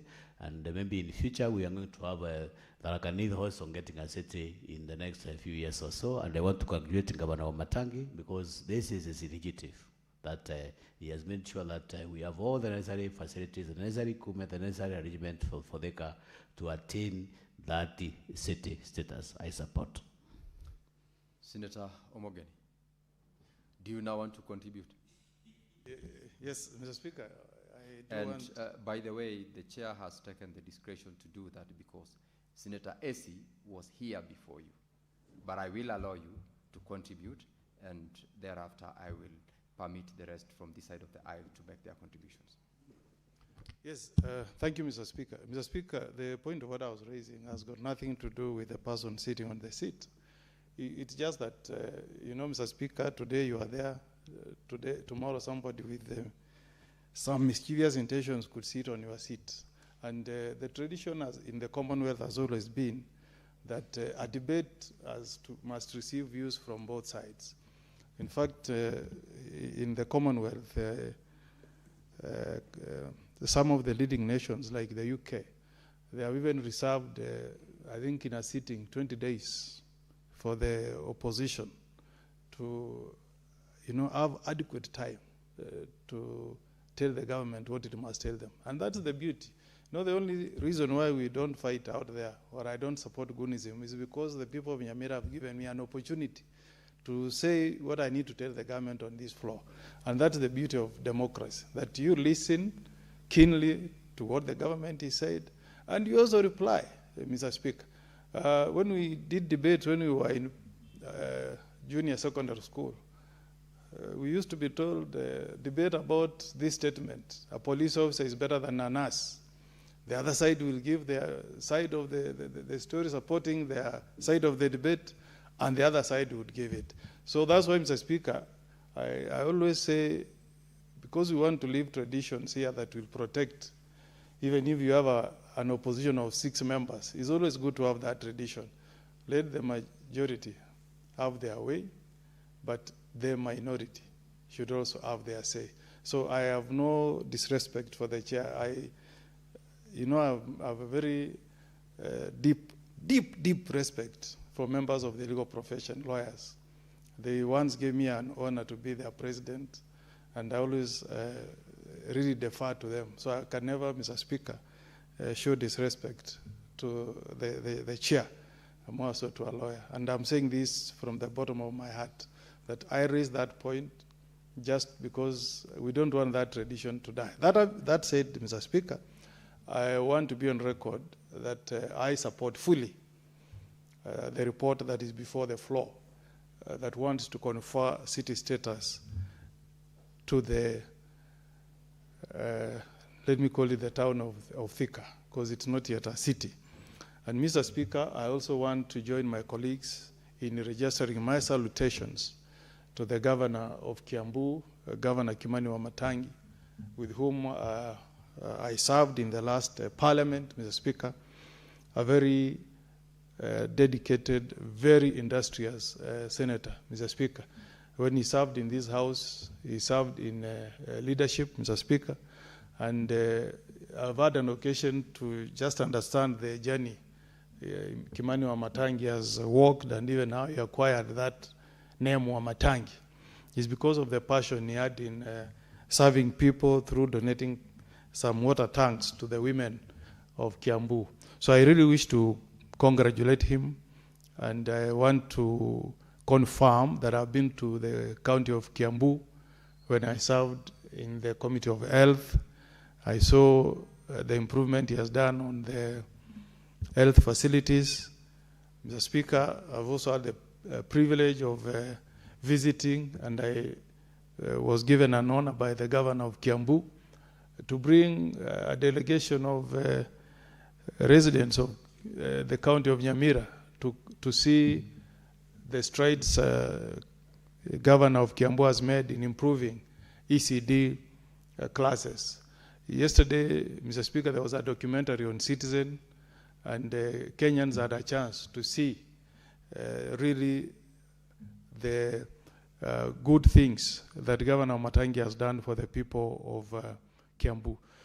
We wish him well, and I hope that he will set the pace for others. Mr. Speaker, we have many county headquarters in this country that can work harder and get elevated to the status of cities. You and I have traveled to many countries out there, and there are many countries that have more than 2 or 3 cities. So I hope, Mr. Speaker, that in the fullness of time, we will shed off this mentality that only big towns like Thika, Nakuru, Kisumu can have city status. Mr. Speaker, what is wrong in Bomet in the future, having that ambition of becoming a city? It can work. All that we need is to borrow from the recommendations of this committee, that there are some infrastructures that need to be put in place before you attain those status of a city. And Mr. Speaker, I hope this recommendation we have here is not conclusive. Mr. Speaker, I am looking forward to the great city of Thika, Mr. Speaker, having an airport. When you go to London, you can land in Gatwick, which is still within the city of London, or you can land in Heathrow. We are getting congested in the city of Nairobi, Mr. Speaker. Governor Kimani Wamatangi should dream big. We want people who live in the, is that west or east? People who live towards Thika Road. When they travel out of the country, they don't need to cross the city to go to Jomo Kenyatta International Airport. They are lucky in that they have a very good topography. They also have big land, Mr. Speaker. So let this recommendation not be conclusive. I hope Kimani Wamatangi can have a dream of creating an airport in Thika so that we have options of landing at Jomo Kenyatta International Airport, that's international flights, or you can land in Thika. I hope you will be ambitious enough to put more infrastructure in that city that can tell the future generation that this Senate did not make a mistake when it approved this motion to confer city status to Thika town.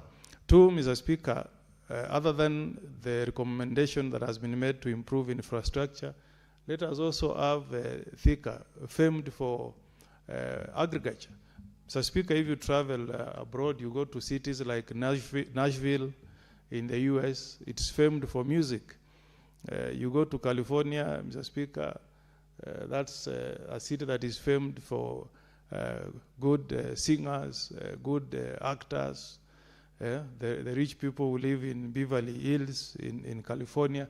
So Thika is lucky because many of us have enjoyed for many years receiving pineapples from Thika cannas. So I hope he can also enhance agriculture, Mr. Speaker.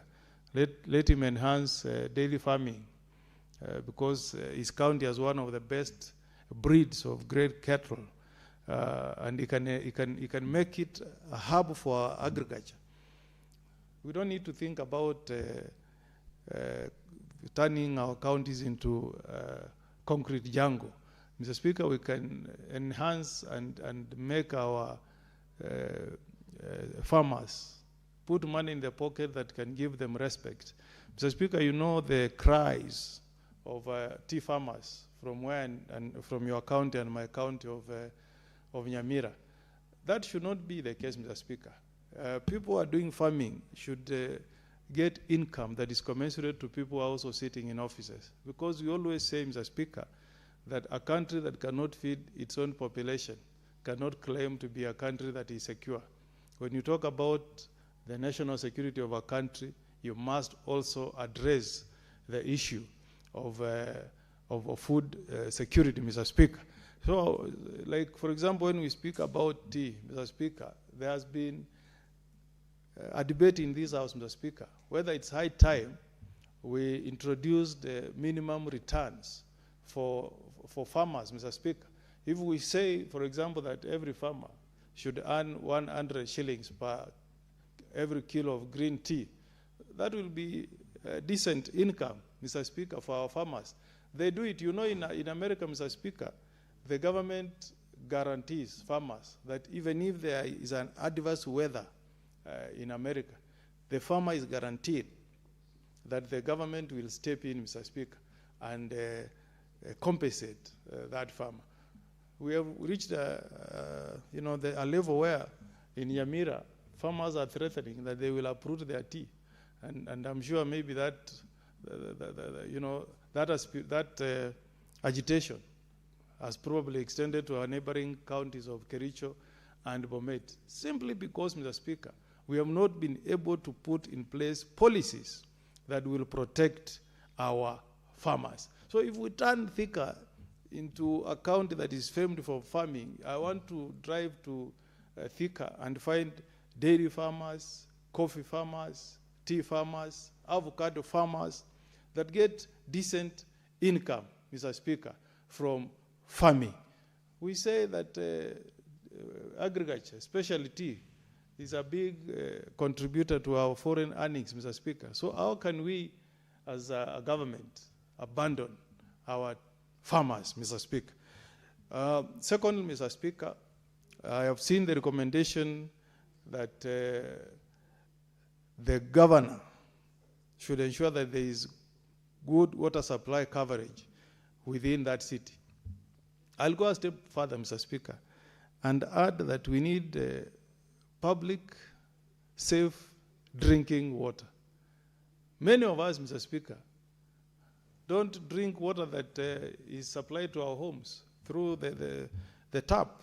We rely on mineral water, Mr. Speaker. Why should this be the case? I remember in the year 2009, when I was serving as chair of Kenya Anti-Corruption Commission, predecessor to the Ethics and Anti-Corruption Commission, some, you know, scrupulous businessmen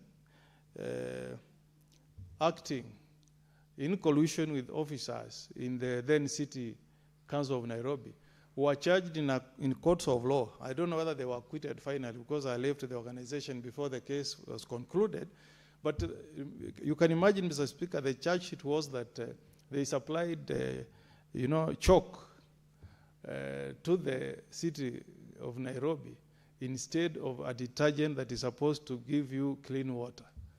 You can imagine how heartless people can be. But you have traveled to cities like Geneva. In Geneva, Mr. Speaker, you take tap water. You don't need to buy mineral water. The government assures you that the water you are taking from your tap is safe drinking water. So I like Governor Wamatangi not to just tell us that he will comply with the recommendation of this committee, that he will be able to have enough water supply within the city. A time has come, Mr. Speaker, when Kenyans should open their taps and take water that can be called, can be described as safe drinking water, Mr. Speaker. We cannot continue buying mineral water, yet we are taxed heavily.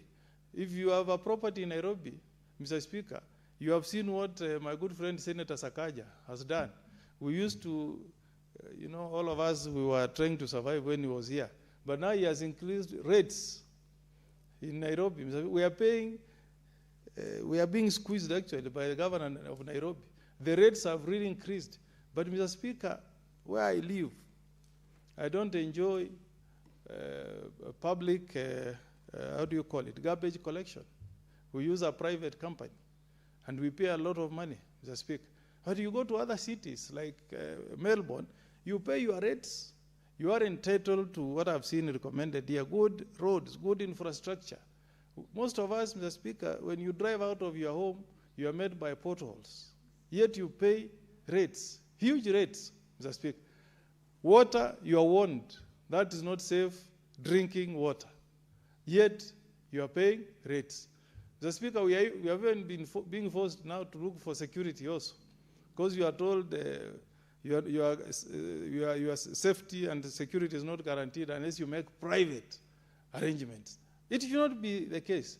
I remember when I was a law student, Mr. Speaker, we were taught at law school that Karen Langata Association had filed a case in court and obtained an injunction against the then City Council of Nairobi not to collect rates from Langata because they were not providing garbage collection, they were not maintaining public roads within Langata, Mr. Speaker, and they were not providing the people of Langata with water. They were drilling boreholes. And they got an injunction stopping the City Council of Nairobi from collecting rates till those services were extended to the residents of Karen Langata. So I'm challenging my good friend, Senator Sakaja, that is good to increase the rates, but also let us get services in return, Mr. Speaker. That's why we want, if our government is taxing us, let our people get good health care, Mr. Speaker. Not like the cases we have where cancer patients, like our pastor, Mr. Speaker, from Nyamira, who traveled all the way to India to receive some treatment on a disease that we didn't have the expertise and facilities within the country. But we are being told that Apollo Hospital in India has declined to accept SHA insurance because there is no commensurate agreement signed, contract signed between SHA and Apollo Hospital. I really hope, Mr. Speaker, the announcement that was made, I think, from this floor by the CS Duale, that cancer patients will now be able to get this benefit when they travel to India. I'm appealing to the CS to make a follow-up, Mr. Speaker, so that Kenyans who are traveling to India, Mr. Speaker, should not again turn back to raise funds back home. Yet an announcement has been made, a pronouncement has been made by the CS Health that once they go to India, SHA will be able to cover. As I conclude finally, Mr. Speaker, I want the people of Thika to welcome this elevation of Thika into city status with open hands. I have no doubt, Mr. Speaker, that once Thika gets the status of a city, we'll be able to attract international investments, Mr. Speaker. We'll be able to improve infrastructure, Mr. Speaker. This idea I saw being rolled by the governor of Nairobi, a very good railway network to transport people from their estate to the city.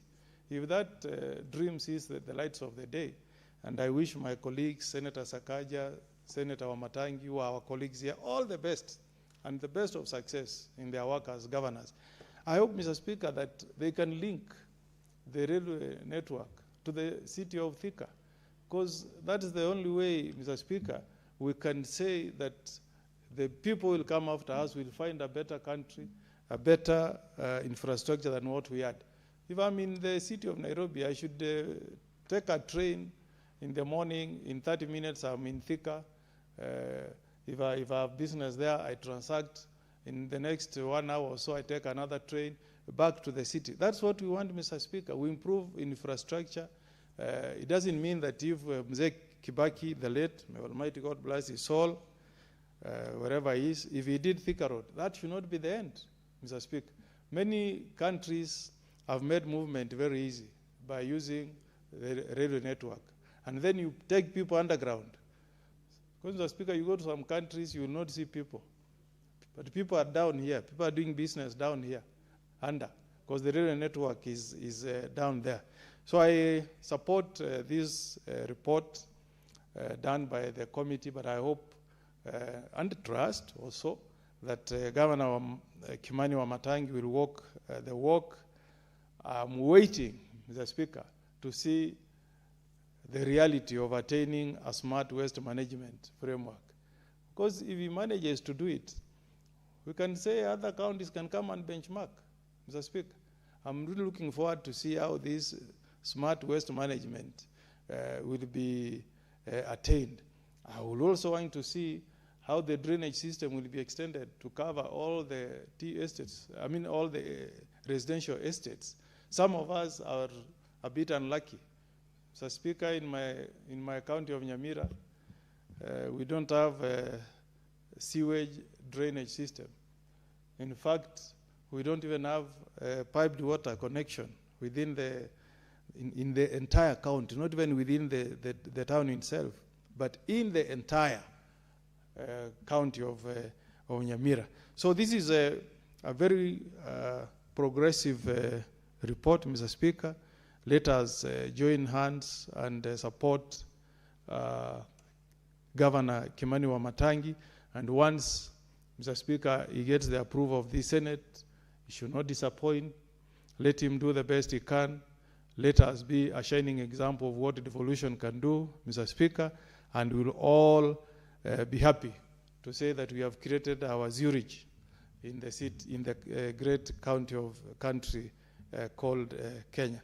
With those remarks, Mr. Speaker, I fully support. And Senator Mungeni, your time is up as at the time of you saying, I support, unless you want the 30 seconds concluding comment. Give him 30 seconds.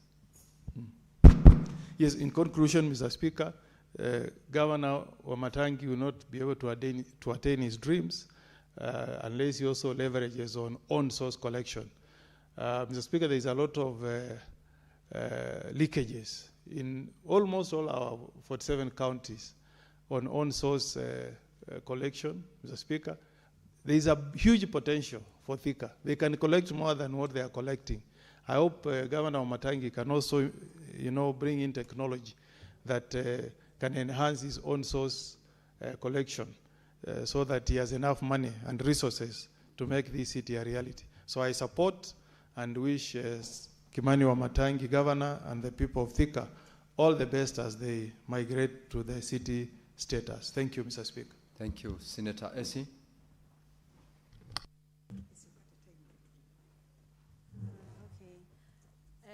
Asante sana Bwana Spika kwa kunipa nafasi hii, na ningependa kuwa mfupi kwa sababu ya muda, lakini ngoja nichukue nafasi hii kumpongeza Gavana Wamatangi kwa sababu ni baadhi ya magavana wachache ambao wanafanya kazi katika gatuzi zao. Bwana Spika, kama jana tulikuwa na upungufu wa nguvu za umeme, nadhani Nairobi na miji mingine mingi hapa Kenya, lakini nilipoangalia katika pale Thika ilikuwa inawaka inametameta, Bwana Spika. Kwa hivyo tunafaa kupongeza juhudi kama hizi, na ripoti hii ambayo imeangaliwa na kamati ya ugatuzi ninaiunga mkono kwa sababu kuwa kwa Thika kama jiji kutaisaidia kuifungua kiuchumi, itaongeza mambo ya kazi za wachuuzi wadogo ambao nimekuwa nikiwatetea Bwana Spika kwa muda mrefu. Kwa hivyo hatua hii ya kuifanya Thika jiji ni hatua ambayo ninaipokea, na ningependa kupongeza kamati ambayo iliangalia mambo haya, na kumpongeza wakazi wa Kiambu kwa kukumbatia kwa moyo mkunjufu hatua hii ya mji wa Thika kuwa jiji. Bwana Spika, na nimuombe kuwa gavana kwa hizi siku 90 ambazo amepewa aweze kufuatilia kabisa na hakikishe kuwa ahadi ambazo ametoa zitafikiwa, na ili tuimarishe miundombinu tofauti hapa na pale, ili magatuzi mengine nayo yaweze kuwa yakiangalia kutoka kwa Thika iwe kama kielelezo. Bwana Spika, kwa mujibu wa hayo machache ambayo nimeyazungumzia, napenda kuiunga ripoti hii ya kamati. Asante sana. Senator Karen Nyamu.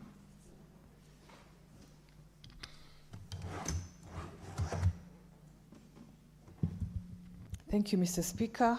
I want to support this motion by the Committee of Devolution and Intergovernmental Relations on the application of the conferment of city status to Thika municipality, Mr. Speaker. And I want to begin by congratulating the committee.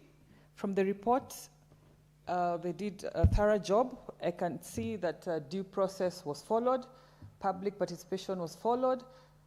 They made site visits to Thika. The necessary consultations with institutions were done.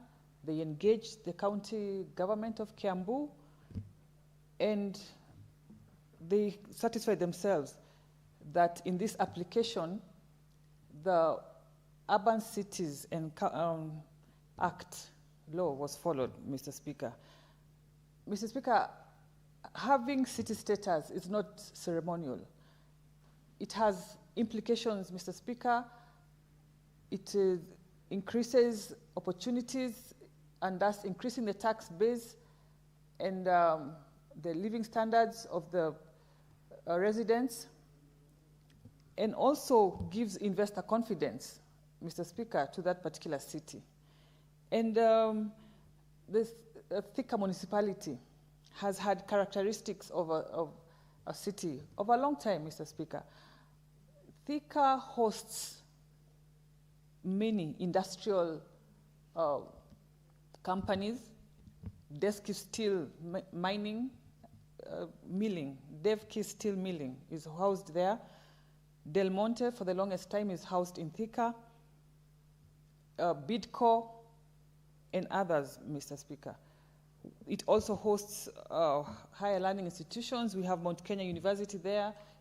Thika hosts a campus of KMTC, that is the Kenya Medical and Training campus, and other big learning institutions, Mr. Speaker.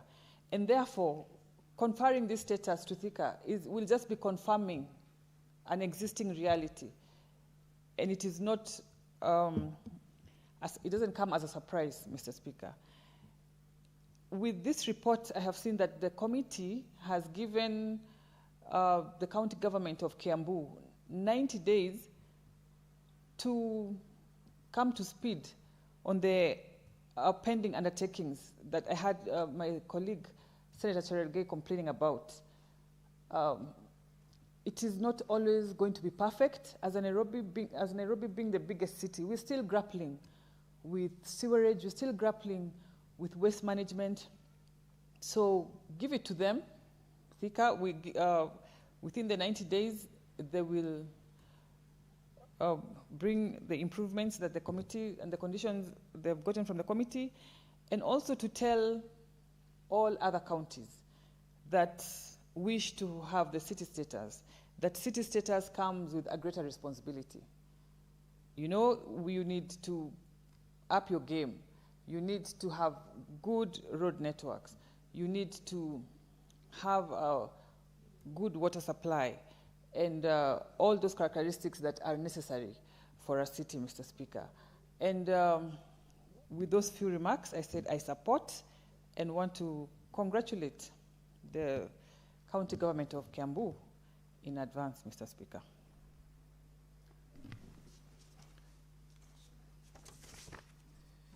Now, honorable senators, there being no other senator seeking to contribute, I will ask Senator Montet, just made your request. All right, please give Senator Montet the mic.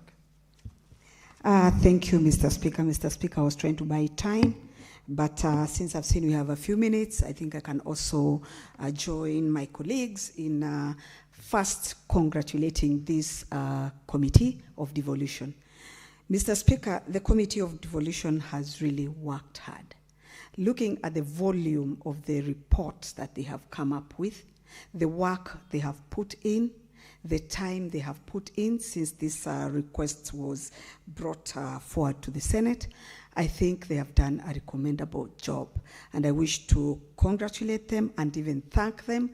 I want to thank the chair, Mr. Abbas, and the vice chair who has worked very, very hard on this particular matter, Senator Kathy Moma. Mr. Speaker, maybe if I can just put my thoughts in a concluding manner. We can look at the checklist of what is required for Thika to be given the status of a city. And I think Thika has actually passed in every point. Come to population. Thika has over 270 residents during the day and another close to 50,000 who go to Thika in the evening, or the residents of Thika who live in Thika. Mr. Speaker, you know, Thika is almost part of Nairobi. Actually, so many Nairobians live in Thika or sleep in Thika. So this is actually one issue that no one can dispute about the population of Thika. The plans, the strategic plans that have been put forward by the county government of Kiambu. And this, Mr. Speaker, allow me to say that the governor of Kiambu has actually worked very, very hard. The governor has worked very hard that not only that he has really improved on the revenue collection, but even on the health status in the municipality. The committee visited, and if you look at their report, they say that what they saw in Kiambu compared to what the politicking, which is normally done, is totally different. Kiambu, it is work done, and the health services are good, they are working. The fire station, as the report indicates, is one of the best in the country. In fact, I was impressed when Senator Tobiko said that they are actually training for even the National Army, which is actually a recommendable point. I'm even told that they also train for Qatar, the government of Qatar, in that institute that they have set up there. So, Mr. Speaker, looking at that report, and I would urge the honorable senators to actually look at the report, have time and read it before we come to the passing of the report. They will see that work has been put in Thika, work has been done, and they are ready. Thika is actually ready, and it has been ready to be a city, not now, a few years ago. So this is the time that it has come. So let us give the people of Kiambu that wish that they can have a city, and let it be Thika, because that is where it is prepared and it is well arranged and well coordinated. And I think by doing so, we as a Senate would have done the people of Kiambu very, very, very reputable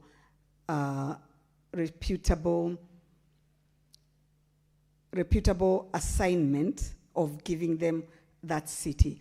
Or what I would urge is that the governor of Kiambu County should look at that document, what they've been told to do in 90 days, and we are looking at him, and we are looking at him to achieve all that they've been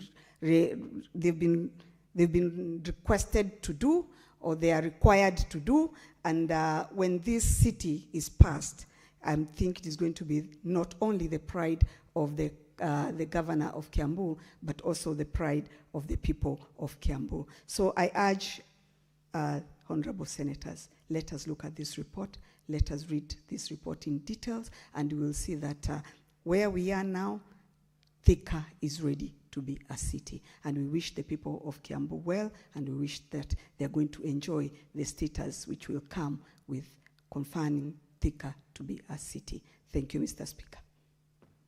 Thank you, Senator Mondet.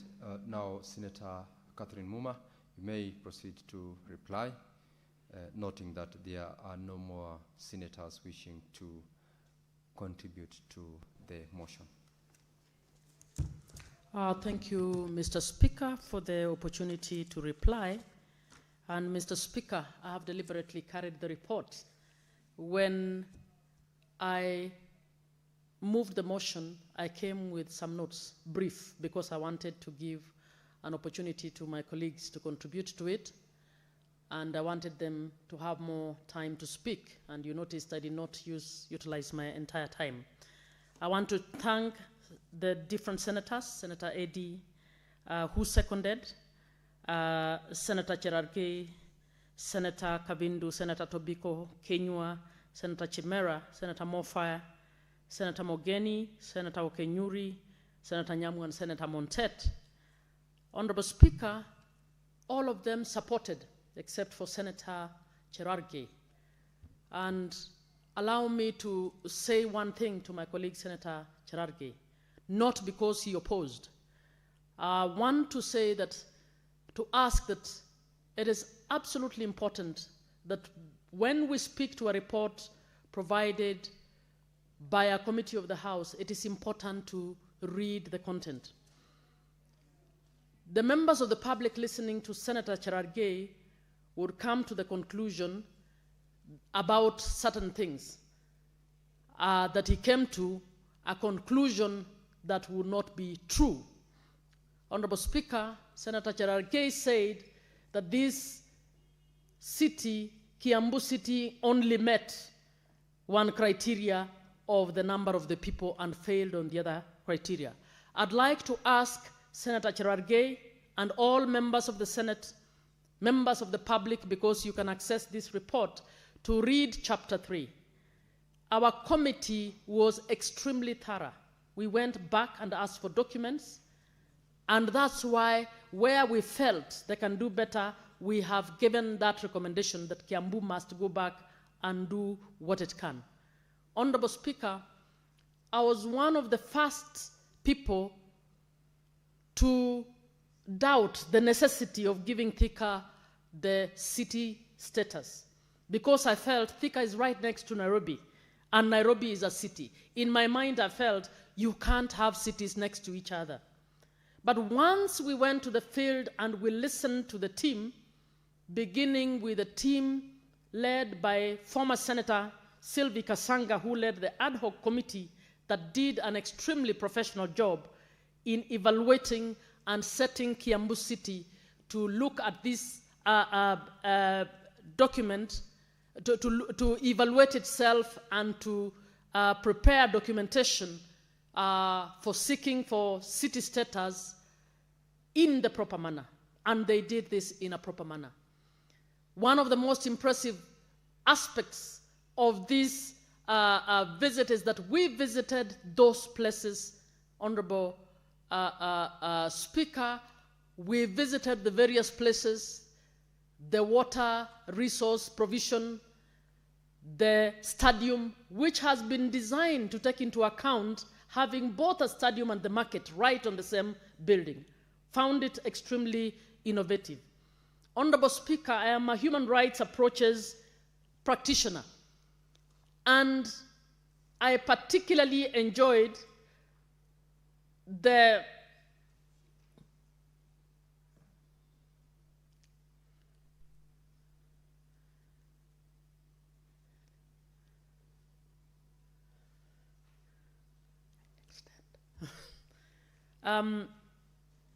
Honorable Speaker, I'm hoping you can extend.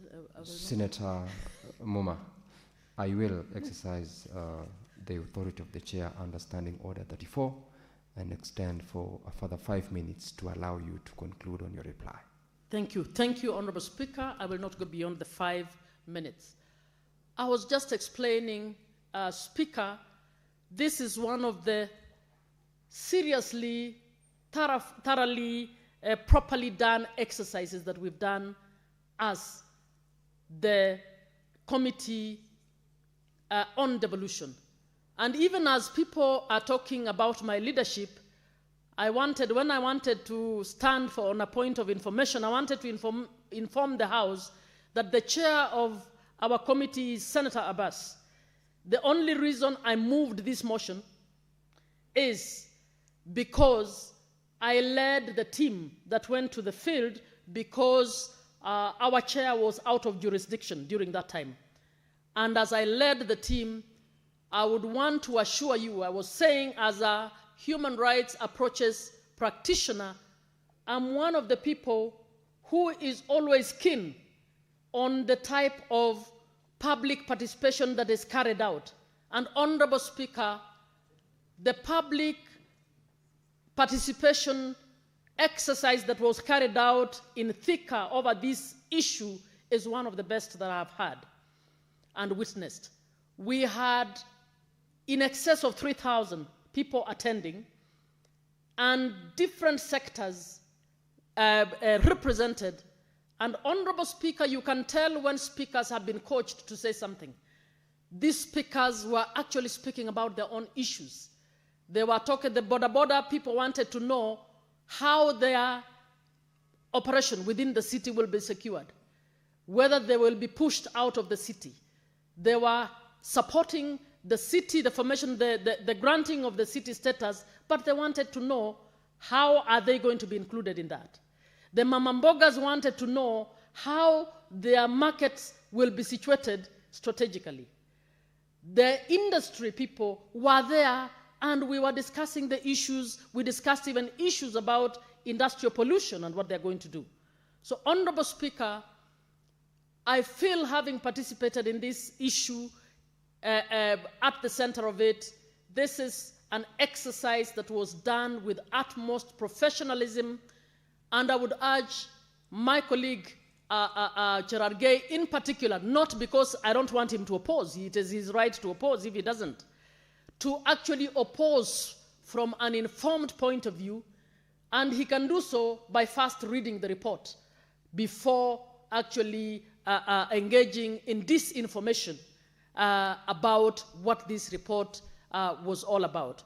Honorable Speaker, as we move on, it is my hope that we will, as we move forward next week, that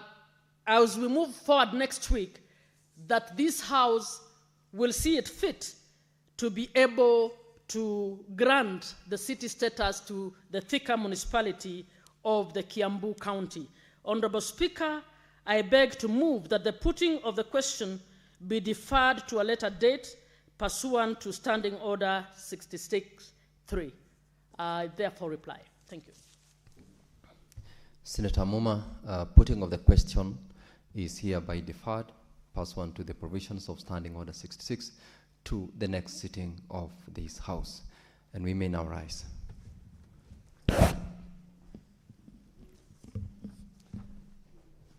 Honorable Senators, it is now 6:33 p.m.